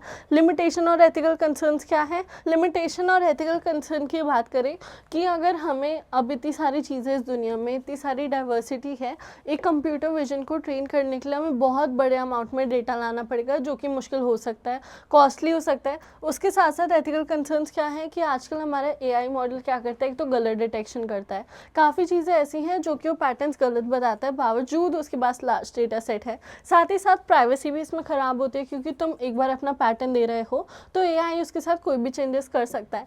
यहाँ पर इमेज क्लासिफिकेशन के एग्जांपल वो हो गए सेल्फ ड्राइविंग कार्स, या फिर ये मेडिकल हेल्थ में भी हमारे यूज़ हो सकता है। अब क्वेश्चन है कंप्यूटर विजन होता क्या है, तो इससे ये इमेज और वीडियो इंटरप्रेट करने में हेल्प करवाता है। दो एप्लीकेशन की बात करें कंप्यूटर विजन में, face recognition, self driving vehicles, ये हो गए, तुम इसका एग्जाम्पल लिख सकते हो। Difference between image classification and object detection, तो ये डिफरेंस है, ये जब भी क्वेश्चन आए तुम टेबल भी बना सकते हो, नॉर्मली भी लिख सकते हो। जो भी इंपॉर्टेंट क्वेश्चन चैप्टर्स के निकलते हुए आ रहे हैं मैं तुम्हें वो बता रही हूँ, इसको तुम कर लोगे तो मोर देन इनफ रहेगा, और तुम देखोगे काफ़ी क्वेश्चन सिमिलर आ भी रहे होंगे पेपर में, या फिर जो तुम्हें PDF मिलेगा इंपॉर्टेंट क्वेश्चंस का, उसमें भी तुम्हें दिख जाएगा। सबसे पहले हम बात करें मीनिंग की, तो इमेज क्लासिफिकेशन का मतलब है ये मेन ऑब्जेक्ट या कैटेगरी को डिटरमाइन करता है जो हम इमेजों से दिखाते हैं। वहीं हम ऑब्जेक्ट डिटेक्शन की बात करें तो मल्टीपल ऑब्जेक्ट और उनकी लोकेशन ये जानता है। तो यहाँ पर ये लोकेशन देख रहा है, मल्टीपल ऑब्जेक्ट देख रहा है, यहाँ पर ये मेन ऑब्जेक्ट या उसकी कैटेगरी जान रहा है। आउटपुट की बात करें, हमें एक लेबल देता है पूरी इमेज के लिए। मान लो एक इमेज है जहाँ पर डॉग भाग रहा है, तो ये हमें उसका आउटपुट देगा डॉग, लेकिन ये हमें लेबल्स और बाउंडिंग बॉक्सेस एक साथ देता है, क्योंकि इसमें मल्टीपल ऑब्जेक्ट भी डिटरमाइन कर सकते हैं। फोकस की बात करें, पूरी इमेज को ये समझता है, ये इंडिविजुअल ऑब्जेक्ट को समझता है। नंबर ऑफ ऑब्जेक्ट में सिर्फ एक मेन ऑब्जेक्ट होता है, इसमें वन और मैनी ऑब्जेक्ट हो सकते हैं। लोकेशन इन्फॉर्मेशन उतनी प्रोवाइडेड नहीं होती, यहाँ पर ऑब्जेक्ट की पोजीशन के हिसाब से प्रोवाइडेड होती है। कॉम्प्लेक्सिटी है, सिंपल प्रोसेस होता है, यहाँ का ज़्यादा कॉम्प्लेक्स प्रोसेस है हमारा। एग्जाम्पल हो गया इमेज लेबल एज कैट या डॉग, तुम कुछ भी लिख सकते हो, और यहाँ पर कैट, डॉग, कार सबको सेपरेटली डिटेक्ट करा गया है। फिर है कुछ ऐसे केसेस जो कि यहाँ पर है। यूज केसेस क्या हो गया, जैसे बेसिक इमेज रिकॉग्नाइजेशन हो गया, यहाँ हो गया सिक्योरिटी कैमरा और सेल्फ ड्राइविंग कार्स, तो इन सब चीज़ों में हम डिफ्रेंशिएट बता सकते हैं। Face recognition use without any consent identify issue. अब ये हम इशू अगर कोई पूछे कंप्यूटर विजन का, तो ये हो सकता है कि हमारा फेस रिकॉग्नाइजेशन बिना हमें पता लगे अगर हो जाए तो हमारे लिए कितना ज़्यादा बुरा हो जाएगा, हमारे लिए काफ़ी ज़्यादा लाइफ थ्रेटनिंग है। क्यों? पहली बात तो प्राइवेसी वायलेशन है, हमारी इमेज कहीं भी यूज़ हो सकती है, गलत यूज़ हो सकता है उसका, जिसके पास उस AI का पूरा डेटा हो वो उसका मिसयूज़ कर सकता है, तो हमारी प्राइवेसी वायलेशन हो सकती है और एथिकल मिसयूज़ हो सकता है डेटा का। देखो पार्ट ए तो आएगा ही हमारे MCQ में, लेकिन कुछ ऐसी कंडीशन भी आ सकती है जहाँ पर तुम्हें प्रॉब्लम दी गई होगी और उससे तुम ऑप्शंस पूछे जाएंगे कि इसमें क्या दिक्कत थी। मान लो एक क्वेश्चन आता है MCQ में, वो पूछते हैं कि एथिकल कंसर्न है, ये कंसर्न है, वो कंसर्न है, तो तुम्हें ये चीज़ समझनी होगी कि हम किस चीज़ की बात कर रहे हैं, वो AI में किस हमारे डोमेन पे वर्क करता है। तो ऐसे तुम समझोगे तो MCQ में भी तुम अच्छे मार्क्स ला सकते हो। और इसी के साथ हम आ गए अपने NLP में। NLP natural language processing. उससे पहले मैं तुम्हें बता दूं 50% सिलेबस हम कर चुके हैं, तो अभी भी तुम्हें पता चल रहा होगा चीज़ें काफ़ी ईजी हैं। ऑब्वियसली अगर तुम एंड में आ रहे हो, चीज़ें काफ़ी ज़्यादा ईजी हैं, कुछ भी इतना कॉम्प्लेक्स नहीं है। पार्ट ए तुमने अच्छे से देख लिया है, कवर कर लिया है, बहुत अच्छे मार्क्स उसमें आ जाएंगे। उसके बाद पार्ट बी में तुम इन क्वेश्चंस को भी पढ़ के जाओगे तो तुम्हारे गारंटी करती हूँ बहुत अच्छे मार्क्स आएंगे, बहुत अच्छा पेपर आएगा। कोई क्वेश्चन घूम के भी आ गया तो कॉन्सेप्ट तो हमने सेम ही पढ़ा है, कॉन्सेप्ट कभी अलग नहीं आता, क्वेश्चन अलग आ सकता है, लेकिन तब भी तुम एक बार उस PDF को पढ़ लो, इसको पढ़ लो, तुम्हारे काफ़ी अच्छे मार्क्स आएंगे। और ऐसे ही हम पढ़ते रहेंगे तो और अच्छा स्कोर हम ला पाएंगे। तो नेचुरल लैंग्वेज प्रोसेसिंग मैं तुम्हें बता देती हूँ। जैसे हम ह्यूमंस बात करते हैं, मशीन अपनी इंटेलिजेंस के थ्रू ट्राई करता है कि वो भी ह्यूमन लाइक बातें कर पाए, नेचुरल लैंग्वेज की तरह वो चीज़ें सीख पाए, और सिर्फ सेट ऑफ हमें आंसर ना दे। अब जैसे चैट जीपीटी है तो इसमें क्या है, एनएलपी का यूज़ है, हम जिस तरीके से इसे बोलेंगे वैसे आंसर देगा। इंग्लिश, हिंदी, कोई भी लैंग्वेज हम यूज़ करें। साथ ही साथ पहले क्या होता था, हम जो लिखते थे उसके रिलेटेड 2 आंसर आते थे अलग अलग चैटबॉट्स में। जैसे कुछ सर्विस में भी तुमने अगर बात करी, वहाँ एआई चैटबॉट हुए, तो जो क्वेश्चन पूछोगे उसके 1 या 2 ही आंसर आएंगे, क्योंकि वही उसके रूल में डाल रखे हैं। लेकिन एनएलपी की वजह से वो खुद से प्रोसेस करता है लैंग्वेज, खुद से वो देखता है किस तरीके के आंसर मुझे देने चाहिए। तो यहाँ पर व्हाट इज़ एनएलपी, तो एनएलपी भी एआई की हमारी क्या है, सब फील्ड है। यहाँ पर कंप्यूटर अंडरस्टैंड करता है, इंटरप्रेट करता है और ह्यूमन लैंग्वेज को रिस्पॉन्ड करता है। इंपॉर्टेंस ऑफ एनएलपी, तो ये ह्यूमन लैंग्वेज को मशीन अंडरस्टैंडेबल फॉर्म में चेंज करता है। यहाँ पर ये ह्यूमन कम्युनिकेशन और कंप्यूटर प्रोसेसिंग के बीच का गैप फिल करता है, क्योंकि जो हमारी कंप्यूटर की लैंग्वेज है वो तो बाइनरी लैंग्वेज है, हमारी लैंग्वेज है हिंदी, इंग्लिश, कुछ भी हो सकती है। तो उसके बीच में जो गैप है, जो हम एक दूसरे को नहीं समझ पाते, उसके लिए हमारा है एनएलपी। अब हम कुछ की एप्लीकेशंस की बात करें कि कौन सी ऐसी जगह है जहाँ एनएलपी वाइडली यूज होता है। वॉइस असिस्टेंट में यहाँ पर ये समझता है, रिस्पॉन्ड करता है और हम जैसे बोले उस तरीके से हमें आंसर देता है। Siri, Alexa, Google assistant. Auto caption की बात करें, स्पीच को टेक्स्ट में कन्वर्ट करता है। YouTube, Google Meet. Language translation में लैंग्वेज ट्रांसलेट करता है, गूगल ट्रांसलेशन हो गया। सेंटिमेंट एनालिसिस में इमोशंस को समझता है टेक्स्ट में, और फिर ये हमें रिव्यूज़, फीडबैक, एनालिसिस देता है। अब तुमने देखा होगा चैट जीपीटी में तुम कोई टेक्स्ट डालो तो उसके हिसाब से खुद इमोजी भेजता है, मतलब वो सेंटिमेंट एनालिसिस कर पा रहा है, वो समझ रहा है हम जो बात बोल रहे हैं हम किस तरीके से बोलना चाह रहे हैं। टेक्स्ट क्लासिफिकेशन की बात करें तो टेक्स्ट को टॉपिक में क्लासिफाई करता है, न्यूज़, स्पोर्ट्स, पॉलिटिक्स। फिर कीवर्ड एक्सट्रैक्शन आ गया तो हाईलाइट इंपॉर्टेंट वर्ड्स और फ्रेजेस, यहाँ पर सोशल मीडिया एनालिसिस हो गया। अब हम जाते हैं स्टेजेस ऑफ एनएलपी में। तो सबसे पहले लेक्सिकल एनालिसिस, ये वर्ड्स को क्या करते हैं, टेक्स्ट में हमारा ब्रेक कर देता है, सेंटेंस में और फ्रेजेस में। वहीं पर सिंटैक्टिक पैटर्न की बात करें तो ग्रामेटिकल करेक्शन करता है। सिमेंटिक एनालिसिस में मीनिंग समझता है वर्ड्स और फ्रेजेस के। डिस्कोर्स इंटीग्रेशन में लॉजिकल फ्लो समझते हैं, सेंटेंस के बीच में क्या चीज़ें चल रही हैं, किस टॉपिक पर बात हो रही है। प्रैग्मेटिक एनालिसिस में ये हमारे जो कॉन्टेक्स्ट है वो समझता है बातों का, कि हम बोलना क्या चाहते हैं। अब आगे चलते हैं तो चैटबॉट्स हैं कुछ जो एनएलपी का यूज़ करते हैं। उनके कुछ प्री डिफाइंड रिप्लाईज होते हैं, easy to create, cannot learn, और ये हो गया एफएक्यू बॉट्स। तो मैंने तुम्हें बताया कुछ चैटबॉट्स ऐसे होते हैं जिनको अगर हम अपनी कोई कंप्लेंट बताएंगे तो वो उसके 2 ही आंसर लिख सकते हैं, उससे ज़्यादा नहीं बोल पाएंगे और ना वो सीख सकते हैं। तो वो क्या हो गए, वो तो हमारे स्क्रिप्ट बॉट हो गए कि उनको स्क्रिप्ट दे रखी है कि ऐसा क्वेश्चन आया तो इसके 2 आंसर है, ऐसा क्वेश्चन है इसके 2 आंसर है, और ये उन्हीं 4 आंसर में रिवॉल्व करता रहेगा। तो ये ना तो सीखता है और उतना हमारे लिए यूज़फुल भी नहीं होता। स्मार्ट बॉट की बात करें तो एआई और एनएलपी का यूज़ करता है, डायनामिक रिस्पॉन्स देता है, मतलब जैसे हम बात करें वैसे उस हिसाब से अपने आप को अडाप्ट करता है। यूज़र इंटरेक्शन से सीखता है, सीखते हुए अपने और अच्छे रिप्लाईज करता है। लार्ज डेटा सेट इसे चाहिए होता है, क्यों, क्योंकि अगर इतना वाइडली चीज़ों को समझेगा, सीखेगा तो ऑब्वियस है काफ़ी बड़े अमाउंट में डेटा इसे देना पड़ेगा। सीरी और गूगल असिस्टेंट जैसी चीज़ें हमारी यूज़ करती हैं ये। फिर आगे हमारी टेक्स्ट प्रोसेसिंग की बात करें तो टेक्स्ट नॉर्मलाइजेशन, यहाँ पर टेक्स्ट को न्यूमेरिकल फॉर्मेट में मशीन को देता है ताकि वो एनालाइज कर पाए। स्टेप्स क्या हैं, सबसे पहले होता है सेंटेंस सेगमेंटेशन। तुम्हें याद हो तो ये हमने पढ़ा था, पूरा एक पैराग्राफ दिया हुआ था, हम उसको पूरा क्या कर रहे थे, डिवाइड कर रहे थे।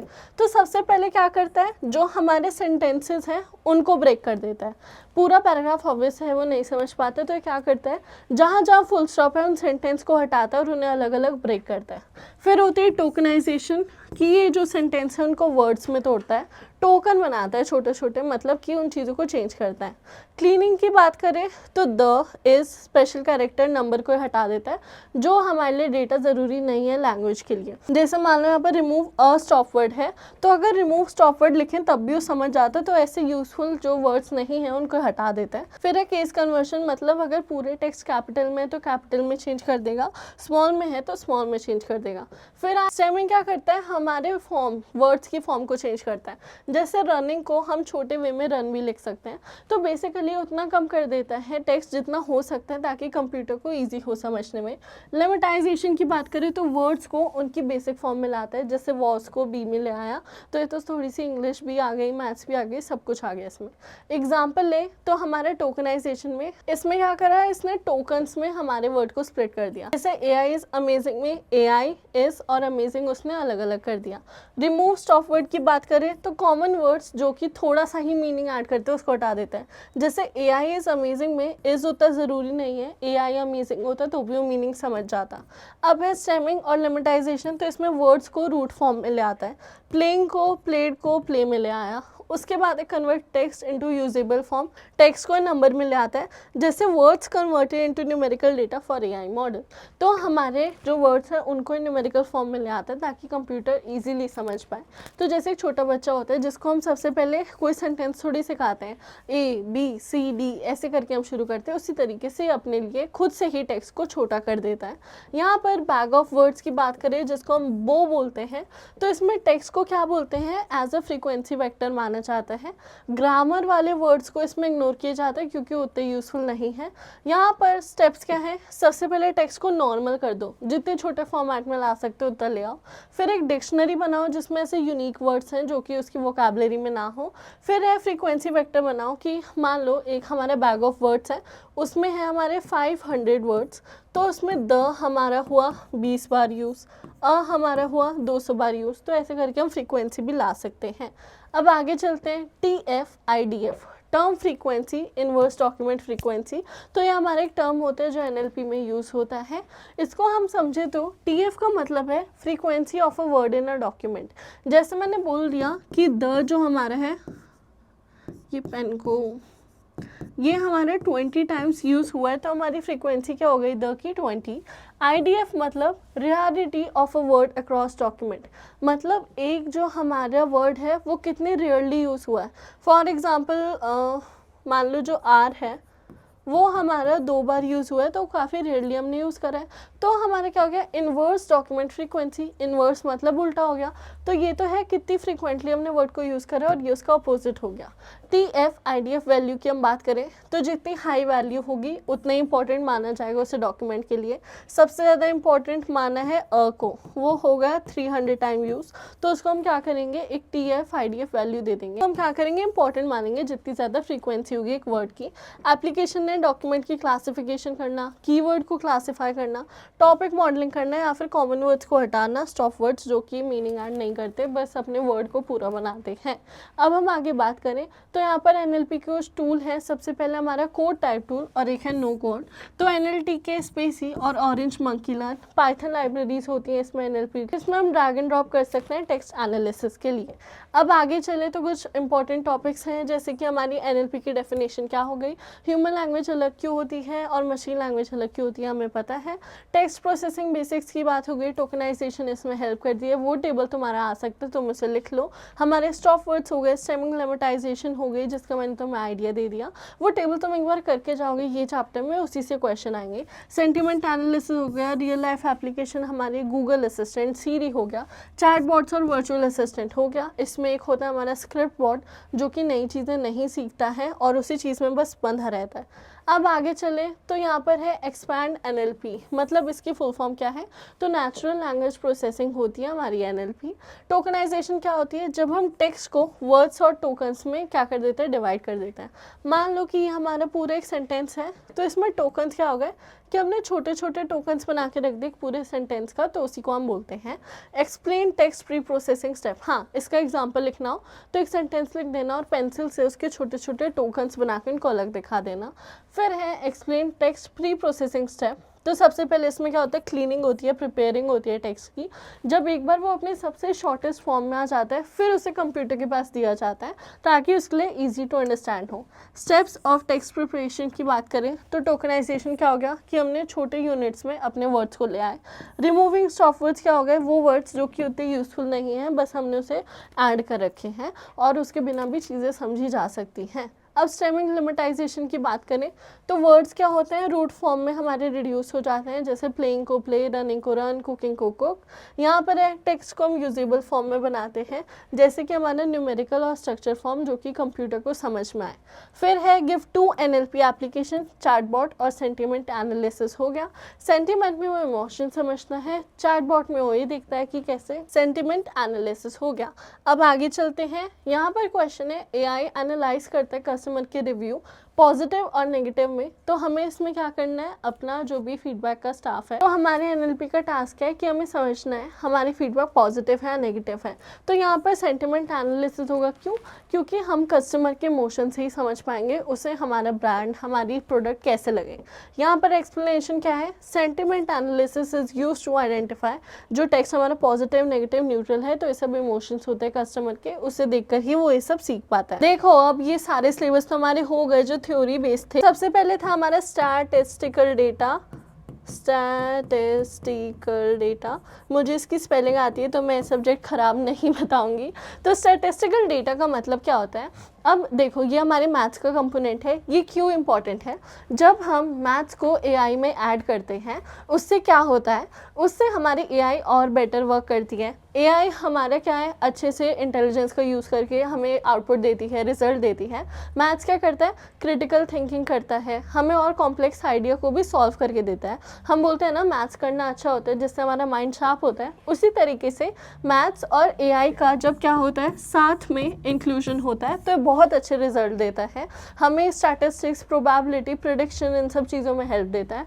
9th में तभी हमें मैथ्स एंड एआई पढ़ाया जाता है, जिसमें हम देखते हैं प्रेडिक्शन में प्रोबेबिलिटी इतना हेल्प करती है, स्टैटिस्टिक्स में हम डिटरमाइन करते हैं, हम पैटर्न्स देख पाते हैं, तो तभी ये दोनों एक दूसरे को अच्छे से क्या करते हैं, हैंडल करते हैं। यहाँ पर कुछ बेसिक पॉइंट्स हैं। सबसे पहले हमारा होता है कुछ एवरेज वैल्यूज़ जो कि होते हैं हमारा मीन। तो हमें जब लिस्ट दीजिए तो मीन बेसिकली क्या होता है, हम जैसे एवरेज निकालते हैं उसी तरीके से हम इसमें यूज़ करते हैं। जैसे मान लो हमारी लिस्ट है 2, 3 और 4, तो हमें मीन निकालना है, तो हम पहले तो इन सब का एडिशन करेंगे अपॉन हम नंबर ऑफ़ वैल्यूज़, मतलब कितने नंबर ऑफ़ वैल्यूज़ है हमारे पास, 1, 2, 3, तो यहाँ आ जाएगा 3। तो इसको जब हम ऐड करेंगे 2, 3, 5 + 4 हो गया हमारा 9/3, तो ये हो जाएगा हमारा 3। तो ऐसे ही करके हमारा मीन निकलता है। मोड की बात करें तो 2, 3, 4, 4, 6, यहाँ पर 4 वैल्यू हमारी 2 बार आ रखी है, तो ये क्या है, सबसे ज़्यादा फ्रीक्वेंट है। तो मोड हम इसको दे लेते हैं, जो हमारे जो भी लिस्ट दी होती है उसमें सबसे ज़्यादा जो हमारा रिटर्नेबल आउटकम होता है वो मोड हो जाता है। तो मीन ये हो गया, मोड वो हो गया। मीडियन क्या हो गया, हमें लिस्ट दी गई है 2, 3, 4, तो इसमें से 3 हमारा मीडियन हो गया, जो भी मिडल वैल्यू आती है। जब भी हमारे पास कोई इवन नंबर की लिस्ट होती है तब हमेशा हमें 2 का मीन निकालना पड़ता है। मैं तुम्हें इसका भी एग्जांपल देती हूँ। तो हमारी लिस्ट है 2, 3, 4, यहाँ पर 3 नंबर्स हैं। मीडियन का सिंपल हमारा कॉन्टेक्स्ट क्या है, राइट और लेफ्ट में जो रिमेनिंग वैल्यूज़ है वो इक्वल होनी चाहिए। तो यहाँ पर भी एक वैल्यू बची है, यहाँ पर भी एक वैल्यू, यहाँ पर मीडियन आ गया 3। वहीं उसकी जगह अगर हमारी लिस्ट है 2, 4, 2, 8, तो यहाँ पर हमारी जो मीडियन वैल्यूज़ है वो इन 2 का मीन निकल के आती हैं। तो हमेशा ऐसे ही होगा, 4 + 2 / 2, 6/2, ये हो गया हमारा 3। तो मीन, मीडियन, मोड, ये सिंपल सी चीज़ें हैं जो कि तुम्हें इसमें देखनी थी। ये बेसिकली हमारे प्रैक्टिकल एग्जाम का पार्ट है, लेकिन ऐसे ही करके हमारी वैल्यूज़ निकल के आती हैं। मैथ्स एआई के लिए क्यों इंपॉर्टेंट है, क्योंकि वो हमें बहुत ज़्यादा कॉम्प्लेक्स चीज़ों में हेल्प कराता है। कैलकुलस, अलजेब्रा, ऐसी चीज़ें भी हमारी एआई में यूज़ होती हैं। मैथ्स हमारा जब डेटा एक्सप्लोरेशन का स्टेज चल रहा होता है उस टाइम काफ़ी हेल्प करता है। जो हमारा स्टेटिस्टिकल डेटा है, जब हम डेटा को एक्सप्लोर कर रहे हैं, हम डेटा के बारे में समझ रहे हैं, ऑर्गेनाइज कर रहे हैं, तो उस टाइम ये सब चीज़ें हेल्प करती हैं। ये चैप्टर में बस यही सब था। ये वैसे प्रैक्टिकली ज़्यादा है, तो तुम्हें मैं प्रैक्टिकल शीट नीचे पेन करके दूंगी, उसको पढ़ लेना। और अब मैं तुम्हें इंपॉर्टेंट क्वेश्चन की एक और पीडीएफ प्रोवाइड करूंगी, तुम पढ़ोगे, उससे मैक्सिमम क्वेश्चन तुम्हें अपने पेपर में दिखेंगे। पार्ट ए ऑलरेडी काफ़ी अच्छे से कवर्ड है, उसके भी तुम्हें क्वेश्चन एमसीक्यू जितने होंगे वो तो उतने आएंगे मोस्टली। तो ये हमारी फाइनल आज की थैंक यू स्लाइड थी। इसके बाद हम लोग नहीं मिल रहे होंगे। तो ये थी हमारी एंड की क्लास। आई होप तुम्हारे पेपर बहुत अच्छे से जाएं, अच्छे से पढ़ लो, सब कुछ अच्छे से कवर कर लो। अभी भी टाइम है, बहुत अच्छा स्कोर तुम ला सकते हो। इस वीडियो को जल्दी से देखो, साथ ही साथ जो भी डाउट्स हैं उनको जल्दी से अब क्लियर करो, एंड टाइम आ गया है। उन इंपॉर्टेंट क्वेश्चन को तुम पढ़ के जाओगे, बहुत अच्छा एग्जाम जाएगा तुम्हारा। एकदम फुल मोटिवेशन से एग्ज़ाम देना है। तुम जितने कॉन्फिडेंट होंगे उतना ही अच्छा तुम्हारा एग्ज़ाम जाएगा। तो I wish you all the best. बहुत अच्छा लगा तुम सबको पढ़ा के। आई होप तुम्हारा पेपर काफ़ी अच्छा जाए। जो सब हमने पढ़ा है वो तुम्हारा तुम्हारे हेल्प आए, और ऐसे ही आगे तुम और अच्छे से पढ़ते रहो, बहुत अच्छा तुम एआई का यूज़ करो, और तुम आगे ही ऐसे टेक्नोलॉजी में टेक्नोलॉजियाँ बढ़ाते रहो, ठीक है। तो टेक केयर एवरीवन, काफ़ी अच्छा लगा तुम लोगों के साथ, ये पूरा बैच हमारा बहुत प्यारा गया। Take care everyone, all the best इस एग्ज़ाम के लिए, आने वाले एग्ज़ाम के लिए, और मिलते हैं रिजल्ट वाले दिन। आई होप सब मुझे अच्छे अच्छे मैसेज करें, ठीक है। Bye everyone, bye, take care, और तुम लोग हमेशा मेरे मिनियंस रहोगे। बाय।